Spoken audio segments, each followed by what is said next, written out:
ಸದ್ಗುರು ಭಗವಾನ್ ಶ್ರೀ ಶ್ರೀಧರವರ ಚರಿತ್ರೆ 18ನೇ ಅಧ್ಯಾಯ.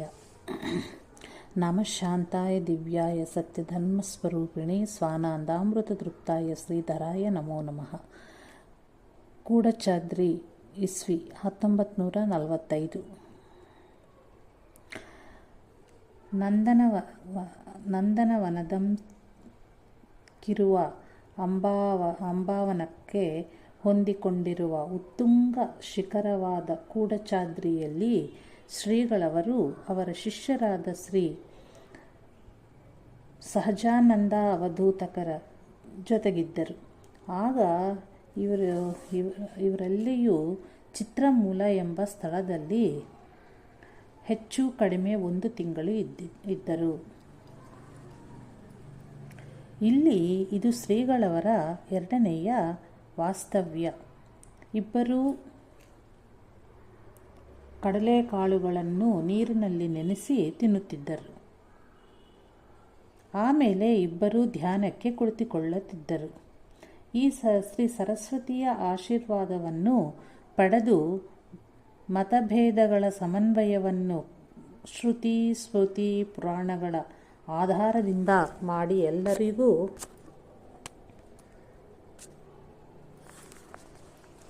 ಎಲ್ಲರಿಗೂ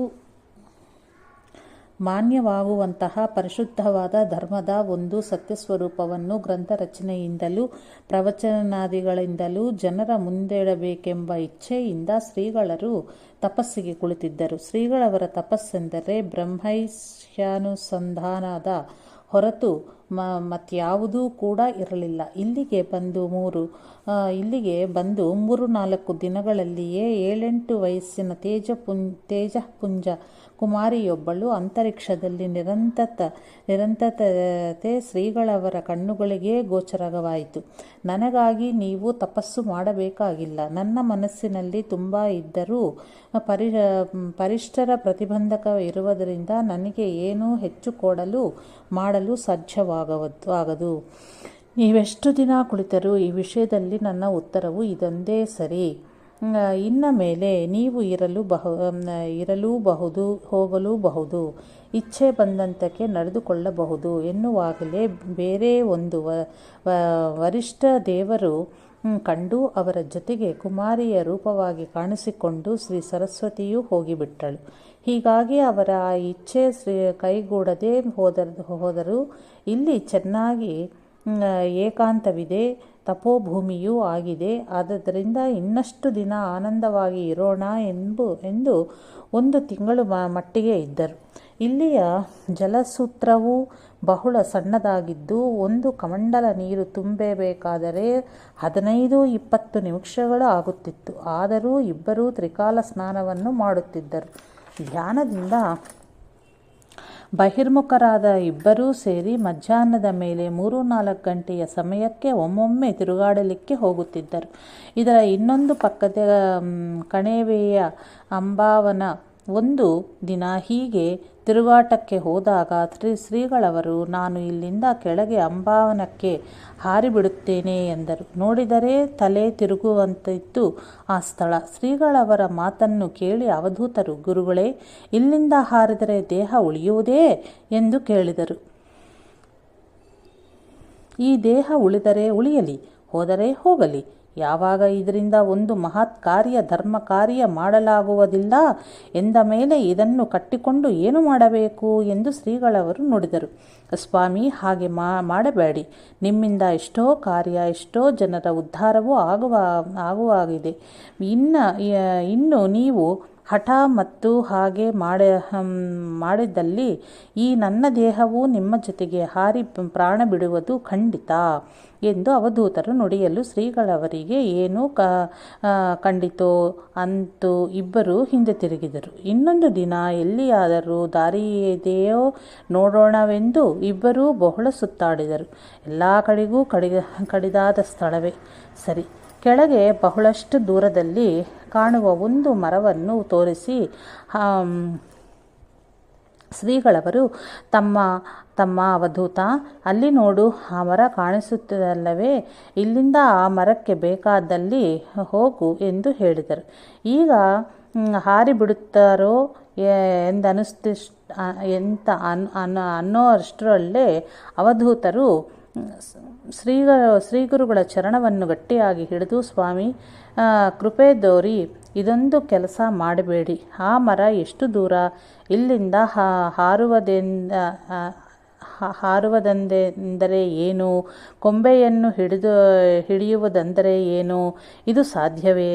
ಹಾಗಿದ್ದಲ್ಲಿ ನಾನು ಮೊದಲು ಹಾರಿ ನೀವು ಹೇಳಿದಂತೆ ಆ ಕೊಂಬೆಯನ್ನು ಹಿಡಿಯುತ್ತೇನೆ.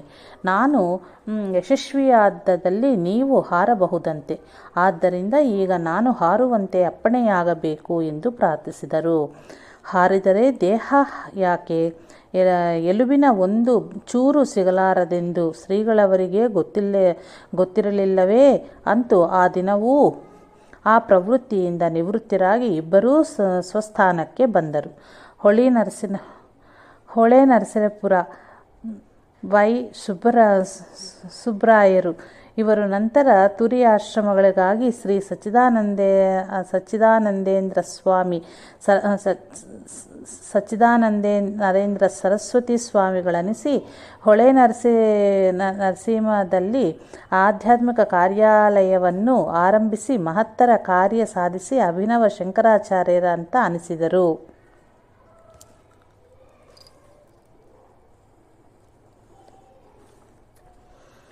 ಈ ವರ್ಷ ಚಿಕ್ಕಮಗಳೂರಿನಲ್ಲಿ ಶ್ರೀ ಶಂಕರಾಚಾರ್ಯರ ಜಯಂತಿ ಮಹೋತ್ಸವವನ್ನು ಮಾಡುವರಿದ್ದರು. ಚಿಕ್ಕಮಗಳೂರಿನಿಂದ ಶ್ರೀಗಳವರು ಹೊರಡುವಾಗಲೇ ಈ ಏರ್ಪಾಟು ನಡೆಯಲಿತ್ತು. ಶ್ರೀಗಳವರು ಈ ಉತ್ಸವಕ್ಕೆ ಆಗಮಿಸುವ ಬಗ್ಗೆ ಜನರು ಪ್ರಾರ್ಥನೆಯನ್ನು ಸಲ್ಲಿಸಿದಾಗ ಕೂಡ ಆಗಲಿ ಬರುತ್ತೇವೆ ಎಂದು ನುಡಿದಿದ್ದರು. ಹೀಗಾಗಿ ಶ್ರೀಗಳವರು ಕೂಡಚಾದ್ರಿಯಿಂದ ಹೊರಡಬೇಕಾಯಿತು. ಇಲ್ಲಿಗೆ ಬರುವಾಗಲೇ ಹಿಂದೆ ತಿರುಗಿ ಹೋಗುವಾಗ ಕೊಲ್ಲೂರು ಮೂಕಾಂಬಿಯ ದರ್ಶನವನ್ನು ಮಾಡಿ ಹೋಗಬೇಕು ಎಂದು ಸಂಕಲ್ಪ ಮಾಡಿದ್ದರಿಂದ ಕೂಡಚಾದ್ರಿಯಿಂದ ಹೊರಟು ಅವಧೂತರೊಂದಿಗೆ ಕೊಲ್ಲೂರಿಗೆ ಬಂದರು. ಮೂಕಾಂಬಿಕಾ ದೇವಿಯ ದರ್ಶನ ಮಾಡಿ ಶ್ರೀ ಶಂಕರಾಚಾರ್ಯರ ಪೀಠವು ಇದ್ದಲ್ಲಿಯೂ ಒಂದು ದಿನ ಶ್ರೀಗಳರು ಧ್ಯಾನಕ್ಕೆ ಕುಳಿತಿದ್ದರು. ಇಲ್ಲಿಯ ಪಟೀಲರ ಮನೆಯಲ್ಲಿ ಶ್ರೀಗಳವರ ವಾಸ್ತವ್ಯವಿತ್ತು. ಇಲ್ಲಿಯೂ 3-4 ಕಡೆಗೆ ಶ್ರೀಗಳವರ ಪಾದಪೂಜೆ, 2-3 ಕಡೆಗಳಲ್ಲಿ ಭಿಕ್ಷೆಯೂ ಕೂಡ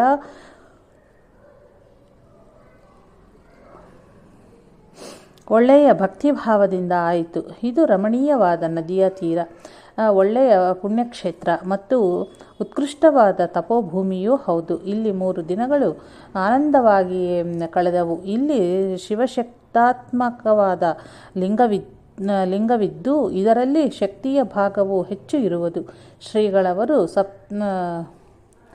ಸ್ವಹಸ್ತದಿಂದ ಇಲ್ಲಿ ಅಭಿಷೇಕ ಪೂಜೆಯನ್ನು ಮಾಡಿದರು.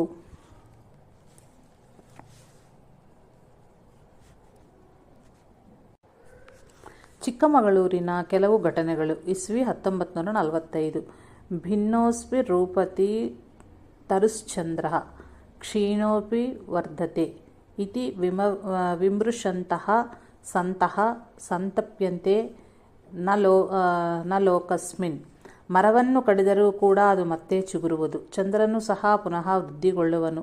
ದುರ್ಜನರು ತಮ್ಮ ಅಪಪ್ರಚಾರವನ್ನು ಮಾಡಿ ತಮ್ಮ ಬಗೆಯ ಇರುವ ಸದ್ಭಾವನೆಯನ್ನು ಒಂದು ವೇಳೆ ಹೋಗಲಾಡಿಸಿದರೂ ಕೂಡ ಅದು ತಮ್ಮ ಸಚ್ಚಾರಿತ್ರ್ಯದಿಂದ ಪುನರ್ಸ್ಥಿತವಾಗಿ ಉಂಟು ಆಗುವುದೆಂಬುದನ್ನು ಅರಿತು ಮಹಾತ್ಮರು ತಮ್ಮ ಅಪಪ್ರಚಾರವಾದದನ್ನು ನೋಡಿಯೂ ಸಹ ಖಿನ್ನರಾಗುವುದಿಲ್ಲ.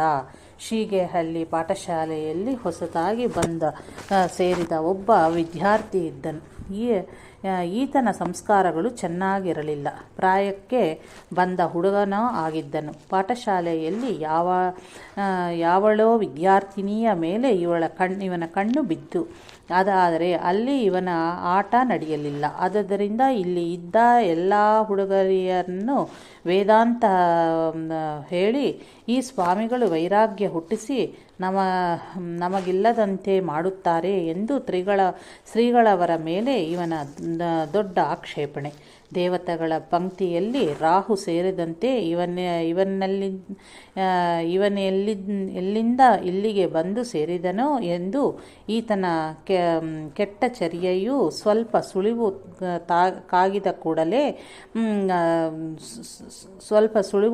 ತಾಗಿದ ಕೂಡಲೇ ಅಕ್ಕಿ ಆರಿಸುವಾಗ ಸಿಕ್ಕಿದ ಕಲ್ಲನ್ನು ಬಿಸಾಡುವಂತೆ ಇವನನ್ನು ಪಾಠಶಾಲೆಯಿಂದ ಹೊರಗೆ ಹಾಕಿದರು.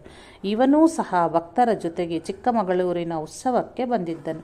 ಅಲ್ಲಿದ್ದ ಶ್ರೀಗಳವರ ಪ್ರಚಾರವನ್ನು ಕಂಡು ಚಂದ್ರಪ್ರಕಾಶವನ್ನು ಕಳ್ಳರು ದೂರುವಂತೆ ಇವನು ಶ್ರೀಗಳವರನ್ನು ದೂರು ತೂಗಿಡಿದನು. ಕಪ್ಪು ಬಣ್ಣಕ್ಕೆ ಕಪ್ಪು ಬಣ್ಣವು ಸೇರಿ ಒಂದಾಗುವಂತೆ ಸಮಾನ ಶೀಲವುಳ್ಳ ಕೆಲವು ಪುಂಡರಾದ ಹುಡುಗರು ಈತನ ಜೊತೆಗೆ ಸೇರಿದರು.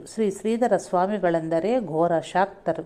ಗುಹೆಯಲ್ಲಿ ಕುಳಿತು ಅವರು ವಾಮಮಾರ್ಗದ ಪೂಜೆ ಮಾಡುತ್ತಾರೆ. ದೇವಿಗೆ ನರಬಲಿ ಕೊಡುವುದಕ್ಕಾಗಿ ಇವರು ಶಿಷ್ಯರ ಹೆಸರಲ್ಲಿ ಹುಡುಗಿಯರೆಯನ್ನು ಸಾಕುತ್ತಾರೆ ಎಂದು ಈತನು ಪ್ರಚಾರ ಮಾಡುತ್ತಿದ್ದನು. ಇತ್ರ ಶ್ರೀಗಳವರು ಕೂಡಚಾದ್ರಿ ಕೊಲ್ಲೂರಿನಿಂದ ಹೊರಟವರು ಚಿಕ್ಕಮಗಳೂರಿಗೆ ಬಂದು ಮುಟ್ಟುವಾಗ ಬೆಳಗಿನ ಜಾವ 3 ಗಂಟೆ ಆಗಿತ್ತು. ಒಂದು ಮನೆಯಲ್ಲಿ ಉರಿಯುತ್ತಿರುವ ದೀಪವನ್ನು ಕಂಡು ಆ ಮನೆಯ ಮುಂದೆ ಕಾರನ್ನು ನಿಲ್ಲಿಸಿದರು. ಇದು ಶ್ರೀಗಳವರ ಭಕ್ತರ ಮನೆಯೇ ಆಗಿತ್ತು. ಅಲ್ಲಿ ಎದುರಿಗೆ ಕಂಡ ಒಬ್ಬ ಹೆಣ್ಣು ಮಗಳನ್ನು ಕರೆದು ಶ್ರೀಗಳವರು ತಮ್ಮ ವಾಸಕ್ಕಾಗಿ ಏರ್ಪಡಿಸಿದ ಮನೆ ಯಾವುದೆಂದು ಕೇಳಿದಾಗ ಇಂಥವರ ಮನೆ ಎಂದು ಹೇಳಿದರೂ ಅವಳಿಗೆ ಪೂರ್ವದ ಭಕ್ತಿಯೂ ಇರಲಿಲ್ಲ. ಅವಳು ನಮಸ್ಕಾರವನ್ನೂ ಮಾಡಲಿಲ್ಲ. ಅವಳ ಮುಖದ ಮೇಲೆ ತಿರಸ್ಕಾರದ ಚಿಹ್ನೆಯೇ ಕಂಡುಬಂದಿತ್ತು.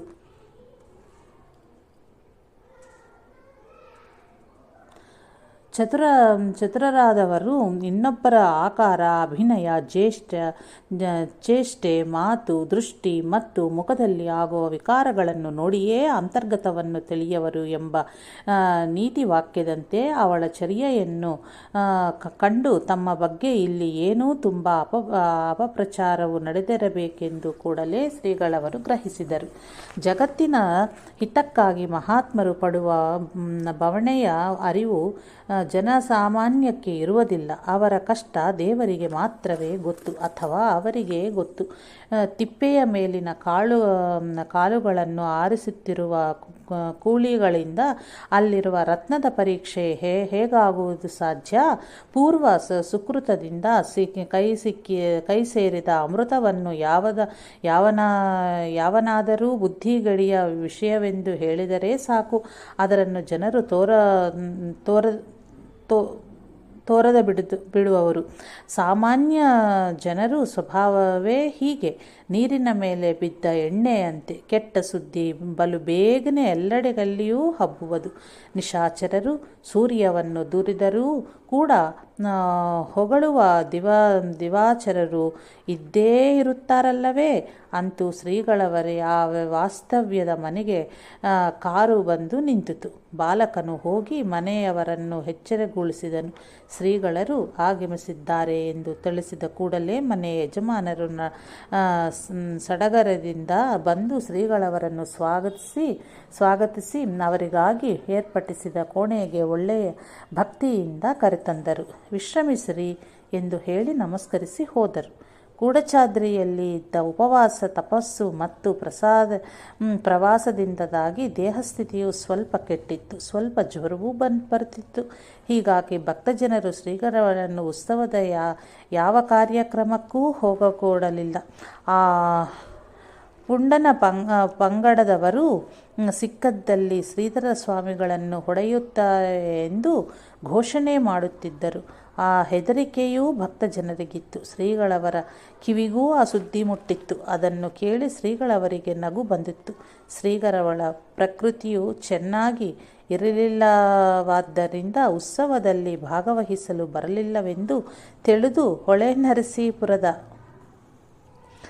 ಶ್ರೀ ವೈ ಶುಬ್ರಾಯರು ದೂರದಿಂದ ಬಂದ ಪಂಡಿತರನ್ನೆಲ್ಲ ಸೇರಿಸಿ ಶ್ರೀಗಳವರಿದ್ದಲ್ಲಿಗೆ ದರ್ಶನಕ್ಕೆ ಬಂದಾಗ ಕೊನೆಯ ದಿನವಾದರೂ ತಮ್ಮ ಒಂದು ಪ್ರವಚನದ ಲಾಭವಾಗಬೇಕು ಎಂದು ಸಮಸ್ತ ಜನರ ಪ್ರಾರ್ಥನೆ ಇದೆ ಎಂದು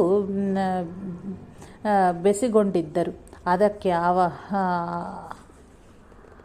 ಅವಶ್ಯ ಬರುತ್ತೇನೆ ಎಂದು ಶ್ರೀಗಳವರು ಹೇಳಿದ್ದರು. ಶಂಕರ ಜಯಂತಿಯ ಮಂಗಳದ ದಿನ ಶ್ರೀಗಳ ಅವರಿಗೆ ಪ್ರವಚನಕ್ಕಾಗಿ ಕರೆಯು ಬಂದಿತ್ತು.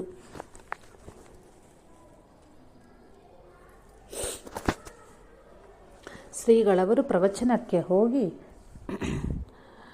ಶಾಂಕರ ಮಠ ಎಂಬ ವಿಷಯದ ಮೇಲೆ 3 ತಾಸು ಅಸ್ಖಲಿತವಾಗಿ ಪ್ರವಚನವನ್ನು ಮಾಡಿದರು. ಇದನ್ನು ಕೇಳಿ ಬಹುಸಂಖ್ಯೆಯಲ್ಲಿ ಸೇರಿದ್ದ ಅಲ್ಲಿಯ ಜನರಿಗೆ ತುಂಬ ಸಂತೋಷವಾಯಿತು. ನಾವು ಎಷ್ಟೇ ಕಲಿತಿದ್ದರೂ ಅನುಭವಕ್ಕಿರ ಮಾತಿನಲ್ಲಿ ಇರುವೆ ರಸವೇ ಬೇರೆ ಎಂದು ಅಲ್ಲಿಯ ಪಂಡಿತರೆಲ್ಲ ಹೇಳಿ ತೂಗಿಳಿದರು. ಅದೊಂದು ದಿನ ಈ 10-20 ಜನ ಪುಂಡರು ಸೇರಿ ಶ್ರೀಧರ ಸ್ವಾಮಿಗಳಿಗೆ ಗುಂಡು ಹಾಕುತ್ತೇವೆ, ಹೊಡೆಯುತ್ತೇವೆ ಮುಂತಾಗಿ ಹೇಳುತ್ತಾ ಗಲಾಟೆ ಹೆಚ್ಚಿ ತೂಗಿಡಿದರು. ಆಗ ಸಜ್ಜನ ಭಕ್ತರು ಸೇರಿ ಈ ಪುಂಡರ ಹಾವಳಿ ಅಡಗಿಸುವುದು ಹೇಗೆ ಎಂಬ ವಿಚಾರ ನಡೆಸುತ್ತಿದ್ದರು. ಇದು ಶ್ರೀಗಳವರ ಗಮನಕ್ಕೆ ಬಂದು ಇವರೆಲ್ಲ ಈ ಪುಂಡರಿಗೆ ಹೆದರಿದ್ದಾರೆ ಎಂದು ತಿಳಿದು ಶ್ರೀಗಳವರು ಆ ಕೇಶವವನ್ನು ಕರೆ ನೋಡೋಣ ಎಂದು ಒಬ್ಬನನ್ನು ಕಳುಹಿಸಿದರು. ಅವನು ಕೇಶವನನ್ನು ಕರೆತಂದನು. ಈ ಕೇಶವನೇ ಮುಖ್ಯಸ್ಥ. ಈ ಷಡ್ಯಂತ್ರವಷ್ಟು ಇವನಿದೇ ಆಗಿತ್ತು. ಇವನು ಸಾಗರದ ಸಮೀಪದ ಕಲಸ ಊರಿನವನು ಆಗಿದ್ದನು. ಇವನನ್ನು ಕುಲ್ಲಪ್ಪ ಎಂಬ ಅಡ್ಡ ಹೆಸರಿನಿಂದ ಕರೆಯುತ್ತಿದ್ದರು. ಶ್ರೀಗಳವರು ಕೇಶವನನ್ನು ಕುರಿತು, ನಿನ್ನನ್ನು ನೋಡಿ ಜನರು ಬಹಳ ಹೆದರುತ್ತಾರೆ, ಏನೇನೋ ಹೇಳುತ್ತಿರ್ತೀಯೇ ಎಂದು ಕಿವಿಯ ಮೇಲೆ ಬಂದಿದೆ. ಮಗು, ನೀನು ಮಠದಲ್ಲಿ ಇದ್ದವನು, ನನ್ನಲ್ಲಿ ಹಾಗಿನದು ನೀನು ಏನನ್ನಾದರೂ ಕಂಡಿದ್ದೀಯಾ? ಕಂಡಿದ್ದಲ್ಲಿ ಆ ಎಲ್ಲವನ್ನೂ ಕೂಡ ಸರಸರನೇ ಈ ಜನರ ಮುಂದೆ ಹೇಳಿಬಿಡು. ನನ್ನ ಬಿಡಿಯನ್ನು ಸ್ವಲ್ಪವೂ ಇಟ್ಟುಕೊಳ್ಳಬೇಡ. ಭಯಪಡುವ ಅವಶ್ಯಕತೆಯೂ ಇಲ್ಲ. ಯಾರೂ ಏನನ್ನೂ ಕೂಡ ಮಾಡರು. ಇದು ಖಚಿತ ಎಂದರು. ಶ್ರೀಗಳವರ ಆ ಪ್ರೇಮದ ನುಡಿ, ಆ ಶಾಂತಿ, ಆ ಬ್ರಹ್ಮವರ್ಚಸ್ಸು ಇವುಗಳನ್ನು ಕಂಡು ಅವನು ಕುಗ್ಗಿ ಹೋದನು. ಇದು ಸಂತರ ವೈಶಿಷ್ಟ್ಯ. ಆಗ ಕೇಶವನು, ನಾನು ಹೇಳಿದ್ದು ಒಂದು ಕೂಡ ನಿಜವಲ್ಲ. ಗುರುಗಳಲ್ಲಿ ಯಾವುದೇ ದೋಷವನ್ನು ನಾನು ಕಾಣಲಿಲ್ಲ. ಸುಮ್ಮನೆ ಏನೇನೋ ಹೇಳಿದಕ್ಕೆ ಗುರುಗಳು ಕ್ಷಮಿಸಬೇಕು ಎಂದು ಕಣ್ಣೀರು ಸುರಿಸುತ್ತಾ ಉದ್ದವಾಗಿ ನಮಸ್ಕರಿಸಿದನು. ಆವಾಗ ಆ ತಂಡದವರ ಪೈಕಿ ಒಬ್ಬಿಬ್ಬರಿದ್ದರು. ಎಲ್ಲ ಭಕ್ತರ ಭೀತಿಯೂ ಹೋಯಿತು. ಅದನ್ನು ಕ್ಷಮಿಸಿಯಾಗಿದೆ, ಮುಂದೆ ಆಗದಂತೆ ನಡೆದುಕೊಳ್ಳುವುದು ನಿನ್ನ ಕೈಯಲ್ಲೇ ಇದೆ. ಲೋಕೋ ಗುರುತ್ವಂ ವಿಪರೀತಾತಂ ವಾ ಸ್ವಚ್ಛಿತ್ಯಾನೈವ ನರಂ ನಯಂತಿ. ಮಗು, ಸರಿಯಾಗಿ ನಡೆದುಕೊಳ್ಳಬೇಕು. ಅವನವನ ಕರ್ಮವೇ ಅವನವನ ಉನ್ನತಿಗೂ ಅಥವಾ ಅವನತಿಗೂ ಕಾರಣವಾಗುವುದೆಂದು ಶಾಸ್ತ್ರದ ಹೇಳಿಕೆಯೇ ಇದೆ. ಇದನ್ನರಿತು ತನ್ನ ಉನ್ನತಿಗೆ ಕಾರಣವಾದ ಕರ್ಮಗಳಲ್ಲಿಯೇ ತೂಡಗುಡಿರಬೇಕಪ್ಪ. ಇಲ್ಲಿ ಶಾಶ್ವತ ಯಾವುದು ಎಂಬ ಪ್ರಶ್ನೆಯನ್ನು ಮನಸ್ಸಿಗೆ ಹಾಕಿ ಮನಸ್ಸನ್ನು ಕೆಟ್ಟ ಮಾರ್ಗದಿಂದ ಹಿಂತಿರುಗಿಸಬೇಕು. ತಿಳಿತೇ? ಈಗೋ ಪ್ರಸಾದ, ನನ್ನ ಆಶೀರ್ವಾದವಿದೆ ಎಂದು ಶ್ರೀಗಳವರು ಹೇಳಿ ಪ್ರಸಾದನ್ನು ಕೊಟ್ಟು ಸಾಯಂಕಾಲದ ಸ್ನಾನಕ್ಕೆ ಶ್ರೀ ಅಯ್ಯರರ ಮನೆಗೆ ಹೋದರು. ಮಧ್ಯಾಹ್ನದ ಹೊತ್ತಿನ 3 ಗಂಟೆಯ ಸಮಯ. ಎಲ್ಲರೂ ವಿಶ್ರಾಂತಿಯಲ್ಲಿದ್ದರು. ಶ್ರೀಗಳವರ ಹತ್ತಿರ ಒಬ್ಬಿಬ್ಬರು ಶಾಂತವಾಗಿ ಕುಳಿತಿದ್ದರು. ಹೊರಗೆ ಬಾಗಿಲಲ್ಲಿ ಶಬ್ದವಾಯಿತು. ಒಬ್ಬನು ಹೋಗಿ ನೋಡಿ ಬಂದು, ಅವನು ಧ್ರುವ. ತಾವು ಸಿಕ್ಕಿದಲ್ಲಿ ತಮಗೆ ಗುಂಡು ಹಾಕುತ್ತೇನೆ ಎಂದು ಇವನು ಹೇಳುತ್ತಾನೆ ಎಂದು ನಾನು ಜನರಿಂದ ಸುದ್ದಿ ಕೇಳಿದ್ದೇನೆ. ಅವನು ಒಳಗೆ ಬರಬೇಕಂತಿದ್ದಾನೆ. ಇವಾಗೇನು ಮಾಡಬೇಕು ಎಂದು ಕೇಳಿದನು. ಅದನ್ನು ಕೇಳಿ ಶ್ರೀಗಳವರು, ಬರಲಿ ಪಾಪ, ದರ್ಶನಕ್ಕೆ ಬಂದರವನ್ನು ಅಡ್ಡುಗಟ್ಟುವುದೇಕೆ ಎಂದರು. ಶ್ರೀಗಳವರ ಸಾಮರ್ಥ್ಯದ ಪರಿಚಯ ಅವರಿಗೂ ಇತ್ತು. ಹಾಗೂ ಶ್ರೀಗಳವರ ಮುಂದೆ ಅವನು ಏನೂ ಮಾಡಲು ಸಾಧ್ಯವಿಲ್ಲವೆಂಬ ಧೈರ್ಯವೂ ಅವರಿಗಿತ್ತು. ಶ್ರೀಗಳವರ ಅಪ್ಪಣೆಯಂತೆ ಆತನನ್ನು ಕರೆದರು. ಅವನು ಬಂದುದೊಡನೆ ಶ್ರೀಗಳವರು ತಮ್ಮಿಬ್ಬರ ಶಿಷ್ಯರನ್ನು ಕೂಡ ಸ್ವಲ್ಪ ಹೊತ್ತು ಕೆಳಗೆ ಹೋಗುವಂತೆ ಹೇಳಿದರು. ಧ್ರುವನು ಬಂದು ನಿಂತ ಮೇಲೆ ಶ್ರೀಗಳವರು, ಏನಪ್ಪ, ಎಲ್ಲ ಒಳ್ಳೆಯದೋ? ಸಹಜ ದರ್ಶನಕ್ಕೆ ಬಂದಿರುವೆಯೋ ಅಥವಾ ಏನಾದರೂ ಕೇಳಬೇಕಂತಿದೆಯಾ ನಿನ್ನ ವಿಷಯದಲ್ಲಿ ಜನರು ಏನೇನೋ ಹೇಳುತ್ತಾರೆ. ಆ ಪ್ರಕಾರ ಆಯುಧಗಳನ್ನೆಲ್ಲ ಆದರೂ ತಂದಿದ್ದರೆ ತೆಗೆ ಮತ್ತೆ ತಡವೇ ಏಕೆ? ಅದಕ್ಕಾಗಿಯೇ ಇಲ್ಲಿದ್ದರವರನ್ನು ಹೊರಗೆ ಕಳುಹಿಸಿ. ಈಗ ನಾನೊಬ್ಬನೇ ಇದ್ದೇನೆ ಎಂದು ಶ್ರೀಗಳವರು ಶಾಂತದಿಂದಲೇ ಪ್ರೀತಿಯಿಂದಲೂ ಗಂಭೀರವಾಗಿಯೂ ಹೇಳಿದರು. ಧ್ರುವನು ಒಮ್ಮೆಲೆ ಕುಸಿಬಿದ್ದುಬಿಟ್ಟನು. ಮುಖವು ಬಾಡಿ ಹೋಯಿತು. ಶರೀರವೆಲ್ಲ ನಡುಗ ಹತ್ತಿತ್ತು. ನನ್ನಿಂದ ಸರ್ವಥಾ ತಪ್ಪಾಯಿತು. ನನ್ನನ್ನು ಕ್ಷಮಿಸಿ ಮತ್ತು ನನ್ನ ಪಂಗಡದಲ್ಲಿ ಎಷ್ಟು ಜನರಿದ್ದಾರೆಯೋ ಅವರನ್ನೂ ಸಹ ಕ್ಷಮಿಸಿ. ನನ್ನ ಮೇಲೂ ನನ್ನ ಆ ಪಂಗಡದ ಮೇಲೂ ತಮ್ಮ ಪೂರ್ಣ ಕೃಪೆ ಇರಬೇಕು ಎಂದು ಅತಿಶಯ ವಿನಯ ಭಕ್ತಿಗಳಿಂದ ಅವನು ಕೇಳಿಕೊಂಡಿದನು. ಆಗ ಶ್ರೀಗಳವರು ಬಹುಕಾಲದವರೆಗೆ ಅನನ್ಯ ಭಕ್ತಿಯಿಂದ ಸೇವೆ ಮಾಡಿದವನನ್ನು ಎಷ್ಟು ಪ್ರೀತಿಯಿಂದ ಹರಿಸುತ್ತಿದ್ದಾರೋ ಅಷ್ಟೇ ಪ್ರೀತಿಯಿಂದ ಧ್ರುವನನ್ನು ಹರಿಸಿದರು. ಮಗು, ಯಾವುದೇ ಕಾರ್ಯದಲ್ಲಿಯೂ ದುಡುಕಬಾರದು. ದುಡುಕಿನಿಂದ ಬಹಳ ಕೆಡವಾಗುತ್ತದೆ. ಆಳವಾಗಿ ವಿಚಾರ ಮಾಡಬೇಕು. ಕಣ್ಣಾರೆ ಕಂಡರೂ ಪರಾಮರಿಸಿ ನೋಡಬೇಕು ಎಂದು ಒಂದು ಗಾದೆ ಇರುವಾಗ ಬೇರೆಯವರ ಹೇಳಿಕೆಯಿಂದ ಮನಸ್ಸನ್ನು ಕೆಡಿಸಿಕೊಳ್ಳಬಾರದು ಎಂದು ಇದರಿಂದ ತಿಳಿಯುವುದಲ್ಲವೇ? ಕಾಮ, ಕ್ರೋಧ, ಲೋಭ, ಮೋಹ, ಮದ, ಮಾತ್ಸರ್ಯಗಳೆಂಬ ಈ ಅರಿಷಡ್ವರ್ಗಗಳ ದಾಳಿಯು ಒಂದೇ ಸಮನೆ ಯುವಕರ ಮೇಲೆ ಆಗುತ್ತಿರುತ್ತದೆ. ತಾರುಣ್ಯದಲ್ಲಿ ಬಹಳಷ್ಟು ವಿಚಾರ ಇರಬೇಕು.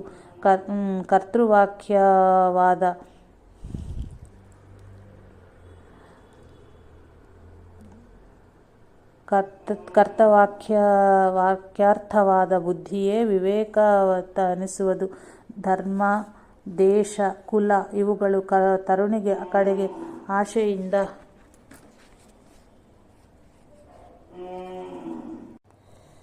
ತಾರುಣ್ಯದಲ್ಲಿ ಬಹಳಷ್ಟು ವಿಚಾರ ಇರಬೇಕು. ಬುದ್ಧಿಯೇ ವಿವೇಕವನಿಸುವುದು. ಧರ್ಮ, ದೇಶ, ಕುಲ ಇವುಗಳ ತರುಣನ ಕಡೆಗೆ ಆಶೆಯಿಂದ ನೋಡುತ್ತಿರುತ್ತೇವೆ. ಈ ಎಲ್ಲರಿಗೂ ಒಳ್ಳೆಯವನಾಗಿ ಬಾಳುವುದೇ ಒಂದು ದೊಡ್ಡ ಭಾಗ್ಯವೆಂದು ಅರಿತಿರಬೇಕು. ನಿಮ್ಮೆಲ್ಲರ ಜೀವನವು ಎಲ್ಲ ವಿಧದಿಂದಲೂ ಮಾನವ ಜಾತಿಗೆ ಮಾದರಿಯಾಗಿಯೇ ನಿಲ್ಲಲಿ. ಮಕ್ಕಳಿರ, ನಿಮ್ಮೆಲ್ಲರಿಗೂ ನನ್ನ ಹಾರ್ದಿಕ ಆಶೀರ್ವಾದಗಳಿವೆ. ದೇವರು ಮೆಚ್ಚುವಂತೆ ನಿಮ್ಮ ಆಚರಣೆ ಇರಲಿ. ಬಾ, ಇಗೋ ಪ್ರಸಾದ ಎಂದು ಮುಂದಿದ್ದ ಒಂದು ಹಣ್ಣನ್ನು ಶ್ರೀಗಳವರು ಧ್ರುವನ ಕೈಯಲ್ಲಿ ಇಟ್ಟರು. ಧ್ರುವನು ಆನಂದವಾಗಿ ಮನೆಗೆ ತೆರಳಿದನು. ಧ್ರುವನು ಹೋದ ಮೇಲೆ ಶ್ರೀಗಳವರ ಹತ್ತಿರ ಇದ್ದ ಇಬ್ಬರ ಪೈಕಿ ಒಬ್ಬ ಶಿಷ್ಯನು, ಸ್ವಾಮಿ, ಗುಂಡು ಹಾಕುತ್ತೇನೆ ಎಂಬವನ ಮೇಲೂ ಕೂಡ ನಿಮ್ಮ ಕೃಪೆಯ ನಮ್ಮ ಮೇಲೆ ಇದ್ದಷ್ಟೇ ಇರುತ್ತದೆಯಲ್ಲೇ? ಇದು ಹೇಗೆ? ಆಗ ಶ್ರೀಗಳವರು, ಇಲ್ಲಿದ್ದದ್ದೆಲ್ಲವೂ ಒಂದು ಆನಂದ ಸ್ವರೂಪವೇ ಕಾಣೋ ಎಂದರು. ಮತ್ತು ಹೀಗೆಯೇ ಯಾರೂ ಪ್ರಶ್ನಿಸಿದಾಗ ಶ್ರೀಗಳವರು, ಇದು ಆ ಹುಡುಗನ ತಪ್ಪಲ್ಲ. ಅಂತಹ ಬುದ್ಧಿ ಕೇಳಿ ಯಾರ ತಲೆಯೂ ತಿರುಗುವುದೇ ಸರಿ. ಅನೇಕ ಜನರ ಮೃತ್ಯುವಿಗೆ ಕಾರಣಾಗತಕ್ಕ ಒಬ್ಬವನ್ನು ತೆಗೆದರೆ ಅನೇಕ ಜನರನ್ನು ಉಳಿಸಿದ ಹಾಗೆ ಆಗುವುದೆಂದು ಆತನು ಆಲೋಚಿಸಿದ್ದಾರೆ. ತಪ್ಪೇನು? ಅವನು ತೇಜಸ್ವಿ. ಕೆಟ್ಟವರನ್ನು ದಂಡಿಸಿ ಒಳ್ಳೆಯವರನ್ನು ಕಾಪಾಡುವ ಒಂದು ಒಳ್ಳೆಯ ಅಪೇಕ್ಷೆ ಅವನ ಆ ವಿಧದ ಹೇಳಿಕೆಗೆ ಕಾರಣವಾಗಿತ್ತಷ್ಟೇ ಎಂದರು. ದುರ್ಜನೋ ದೋಷಮಾದತ್ತೆ ದುರ್ಗಂಧಮಿವ ಸೂಕರಃ ಸಜ್ಜನಸ್ತು ಗುಣಗ್ರಾಹಿ ಹಂಸ ಕ್ಷೀರ ಮಿವಾಂಸಃ. ಎಷ್ಟೇ ಒಳ್ಳೆಯ ವಸ್ತುಗಳಿದ್ದರೂ ಊರ ಹಂದಿಯು ಹೋಗುವುದು ದುರ್ಗಂಧರ ಕಡೆಗೆ. ಅದು ಅದನ್ನೇ ಆರಿಸುವಂತೆ ದುರ್ಜನರು ಎಷ್ಟೇ ಒಳ್ಳೆಯದಾಗಿದ್ದರೂ ಕೆಟ್ಟದನ್ನೇ ಆರಿಸಿರುವರು. ಎತ್ತಿ ಹಿಡಿಯುವರು. ಸಜ್ಜನರಾದರೂ ಹಂಸ ಕ್ಷೀರ ನ್ಯಾಯದಂತೆ ಎಂತಹ ಕೆಟ್ಟದೇ ಆಗಿದ್ದರೂ ಅದರ ಕಡೆಗೆ ಲಕ್ಷ್ಯಗೊಡದೆ ಇದ್ದ ಒಳ್ಳೆಯದನ್ನೇ ಆರಿಸುವರು. ಬರೇ ಆರಿಸುವುದು ಮಾತ್ರ ಅಲ್ಲ, ಪರಗುಣ ಪರಮಾಣೋ ಪ್ರವೃತ್ತಿ ಕೃತ್ಯ ನಿತ್ಯಂ ನಿಜ ಹೃದಿ ವಿಕಸಂತಹ ಸಂತಿ ಸಂತಹ ಕಿಯಂತಹ.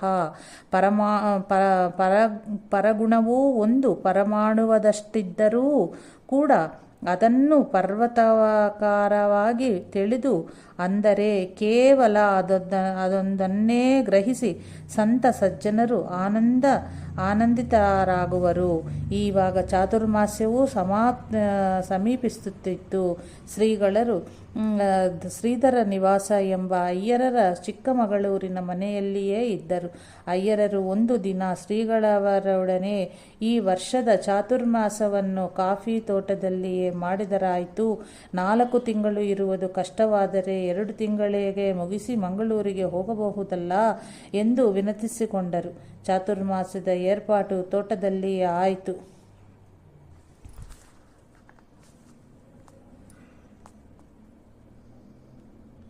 ಶಾಲಿವಾಹನ ಶಕ 1867 ಪಾರ್ಥಿವ ಸಂವತ್ಸರ ಆಷಾಢ ಶುದ್ಧ ಹುಣ್ಣಿಮೆ ಇಸವಿ 1945 ಗುರುಪೂರ್ಣಿಮಾದಂದು ಯಥಾವಿಧಿಗಳು ನೆರವೇರಿ ಶ್ರೀಗಳವರ 3ನೆಯ ಚಾತುರ್ಮಾಸಕ್ಕೆ ಪ್ರಾರಂಭವೂ ಆಯಿತು. ಆವಾಗ ಹೊರಗಿನ ಯಾರಿಗೂ ದರ್ಶನವಿರಲಿಲ್ಲ. ಶಾಂತತೆಯಿಂದ ಚಾತುರ್ಮಾಸ ಸಾಗಿತು. ಮಾಸಾವೈ ಪಕ್ಷಾಹ ಎಂಬ ಆಧಾರದಂತೆ ಭಾದ್ರಪದ ಪೌರ್ಣಿಮೆಗೆ ಚಾತುರ್ಮಾಸ ವ್ರತವನ್ನು ಮುಗಿಸಿದರು.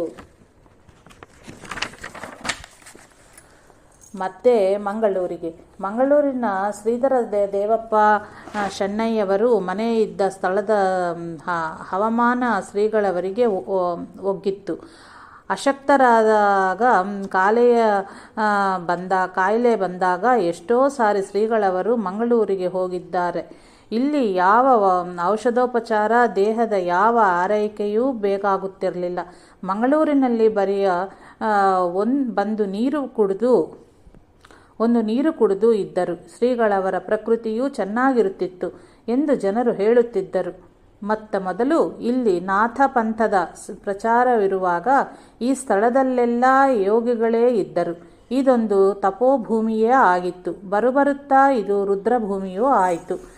ಆ ಕಾಲದ ಅವಧಿ ಹೋದ ಮೇಲೆ ಶ್ರೀದೇವಪ್ಪ ಶೆಣ್ಣಯ್ಯವರು ಈ ಜಮೀನನ್ನು ಕೊಂಡುಕೊಂಡು ಇಲ್ಲಿ ಮನೆ ಕಟ್ಟಿಸಿದರು. ಈವಾಗ ಅದು ಶ್ರೀಗಳವರ ಮಂಗಳಮಯ ದಿವ್ಯ ಜೀವನದ ದೊಡ್ಡ ಮನೆ ಆಯಿತು. ಬಸ್ತಿ ಶ್ರೀಧರ ಶೆಣ್ಣಯ್ಯವರು ತಂದೆಯವರೇ ಶ್ರೀ ದೇವರಪ್ಪನವರು. ಶ್ರೀಧರ ಶೆಣ್ಣಯ್ಯವರಿಗೆ ಒಬ್ಬ ಹೆಸರಾದ ಜ್ಯೋತಿಷ್ಯರು. ಇಲ್ಲಿ ಒಬ್ಬರು ಮಹಾತ್ಮರು ಬಂದು ಈ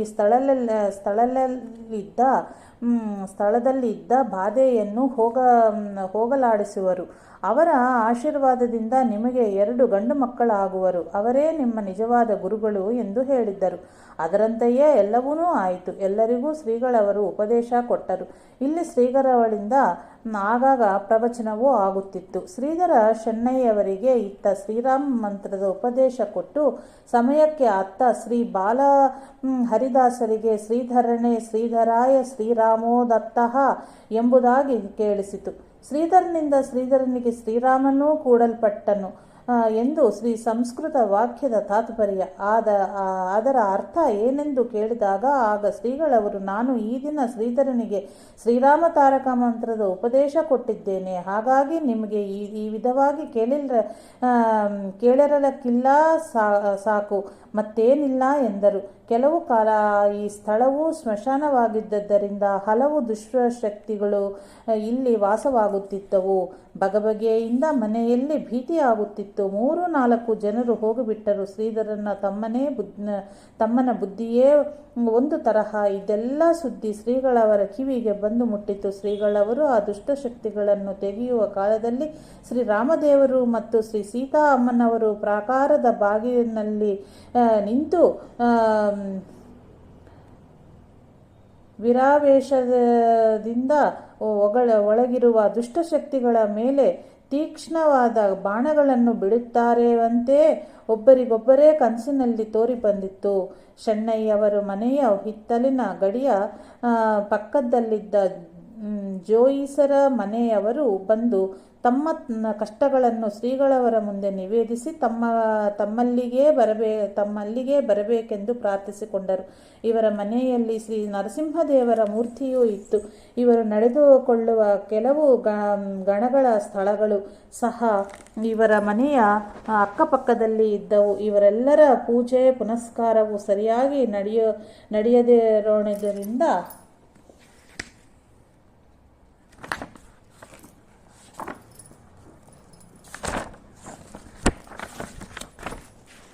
ಎಲ್ಲರೂ ಕ್ಷುದ್ರ ಕ್ರುದ್ರರಾಗಿದ್ದರು. ಮನೆಯ ಯಜಮಾನವರ ಮೇಲೂ ಒಬ್ಬ ಬಲಿಷ್ಠ ಬ್ರಹ್ಮರಾಕ್ಷಸ ದೃಷ್ಟಿ ಇದ್ದುದರಿಂದ ಅವರು ಬಹಳ ಕ್ಷೀಣವಾಗಿ ಅವರಿಂದ ಏನೂ ಸಾಗುತ್ತಿರಲಿಲ್ಲ. ಮನೆಯಲ್ಲಿ ಸಣ್ಣ ಸಣ್ಣ ಮಕ್ಕಳು, ಬಡತನ ಬೇರೆ. ಇವರ ವಿಚಾರವನ್ನು ಕೇಳಿ ಶ್ರೀಗಳವರು ಮರುಕುಗೊಂಡು ಅವರ ಭಿಕ್ಷೆಯ ಆಮಂತ್ರಣವನ್ನು ಸ್ವೀಕರಿಸಿದರು. ಭಿಕ್ಷೆಗೆ ಅಲ್ಲಿಗೆ ಹೋದಾಗ ಶ್ರೀಗಳವರು ಶ್ರೀ ನರಸಿಂಹದೇವರ ಅರ್ಚನೆ, ವಂದನೆ ಮತ್ತು ಪ್ರಾರ್ಥನೆಗಳನ್ನು ಮಾಡಿ ಅವರನ್ನು ಶಾಂತಪಡಿಸಿದರು. ಆಯಾ ಸ್ಥಳಕ್ಕೆ ಹೋಗಿ ಅವರ ಸ್ಥಳದಲ್ಲಿ ತೀರ್ಥವನ್ನು ಹಾಕಿ ಆ ಶಕ್ತಿಗಳನ್ನು ಶಾಂತಪಡಿಸಿ ಭಿಕ್ಷೆಯನ್ನು ಸ್ವೀಕರಿಸಿ ಮನೆಯೆಲ್ಲರವರನ್ನೂ ಆಶೀರ್ವದಿಸಿ ಬಂದರು.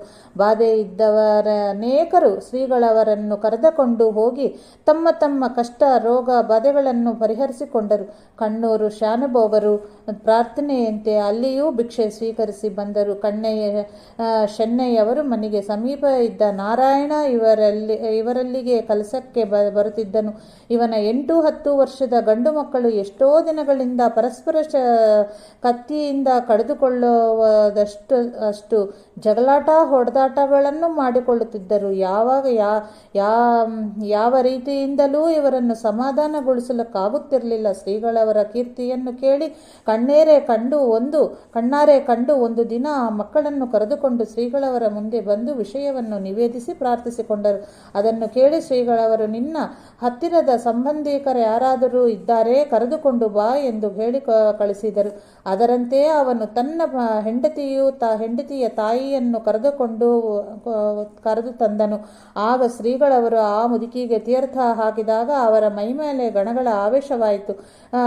ಕಲ್ಲು ಕುಟುಕ ಪಂಜುರ್ಲಿ ಎಂಬ ಗಣಗಳು ಮೈಮೇಲೆ ಆವೇಶವಾಗಿ, ನಾವು ಈ ಮಕ್ಕಳನ್ನು ಬಿಡುವುದಿಲ್ಲ. ನಮಗೆ ಬಹು ವರ್ಷದಿಂದ ಈ ಮನೆಯವರಿಂದ ಹರಕೆಗಳು ಬರುವುದಿದೆ.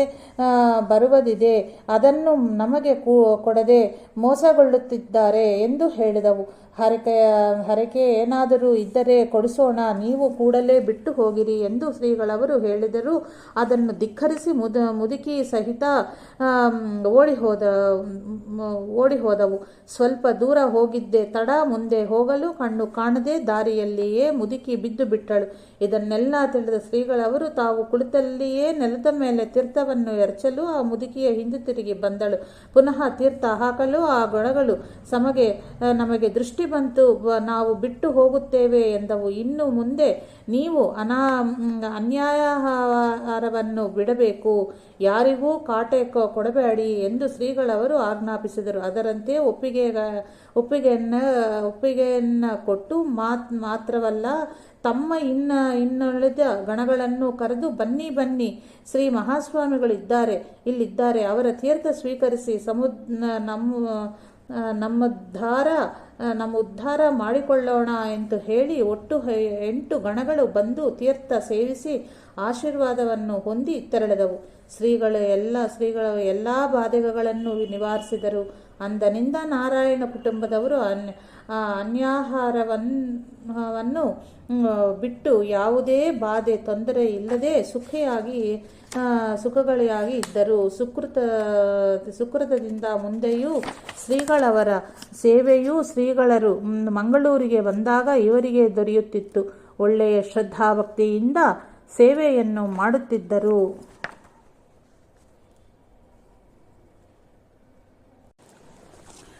ಶೆನ್ನಯ್ಯವರ ಮನೆಗೆ ಒಬ್ಬರು ಅವಧೂತರು ಬರುತ್ತಿದ್ದರು. ಒಂದು ಹರಕಂಗಿ, ಲಂಗೋಟಿ ಇದ್ದರಿತ್ತು, ಇಲ್ಲವಾದರೆ ಇಲ್ಲ. ಇಂಥದ್ದು ಇವರ ವೇಷಭೂಷಣ ಆಗಿತ್ತು. ಜನರೆಲ್ಲ ಇವರನ್ನು ಒಬ್ಬ ಮರುಳ, ಹುಚ್ಚು ಎಂದು ತಿಳಿದುಕೊಂಡಿದ್ದರು.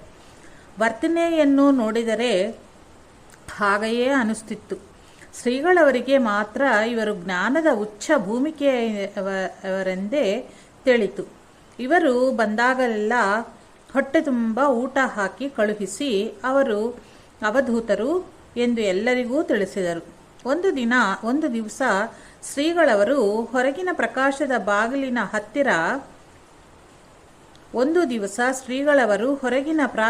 ಬಾಗಿಲಿನ ಹತ್ತಿರ ನಿಂತುಕೊಂಡಿದ್ದರು. ಬೆಳಗಿನ 7 ಗಂಟೆಯ ಸಮಯವಾಗಿರಬಹುದು. ಈ ಅವಧೂತರು ತಿಂಡಿ ಮುಗಿಸಿ ಶೆನ್ನಯ್ಯವರ ಮನೆಯ ಕಡೆಯಿಂದ ಮೇಲೆ ಬರುತ್ತಿದ್ದರು. ಮತ್ತಾರೂ ಇರಲಿಲ್ಲ. ಕೊಂಕಣಿ ಭಾಷೆಯಲ್ಲಿ ಆ ಅವಧೂತರನ್ನು ಕರೆದು ಯಾವ ಆವರಣ ವಿಕ್ಷೇಪವಿಲ್ಲದೆ ಗಾಳಿಯಿಲ್ಲದೆ ಸ್ಥಳದಲ್ಲಿ ಇರುವ ದೀಪದಂತೆ ಸ್ವರೂಪದ ಅರಿವು ಯಾವಾಗಲೂ ನಿಶ್ಚಲವಾಗಿರುತ್ತದೆಯಲ್ಲವೇ? ನೀವು ಮಹದ್ಭಾಗ್ಯ ಶಾಲಿಗಳು ಎಂದು ಶ್ರೀಗಳವರು ಹೇಳಿದರು. ಆಗ ಅವಧೂತರು ನಕ್ಕು, ಎಲ್ಲರೂ ಕೂಡ ಅದಕ್ಕಾಗಿಯೇ ತಮ್ಮ ತಮ್ಮ ಪರಿಯಿಂದ ಆದಷ್ಟು ಪ್ರಯತ್ನಗಳನ್ನು ಮಾಡುವಲ್ಲವರೇ ಎಂದರು. ಇಷ್ಟರಲ್ಲಿ ಯಾರೋ ಅತ್ತ ಕಡೆ ಬಂದರು.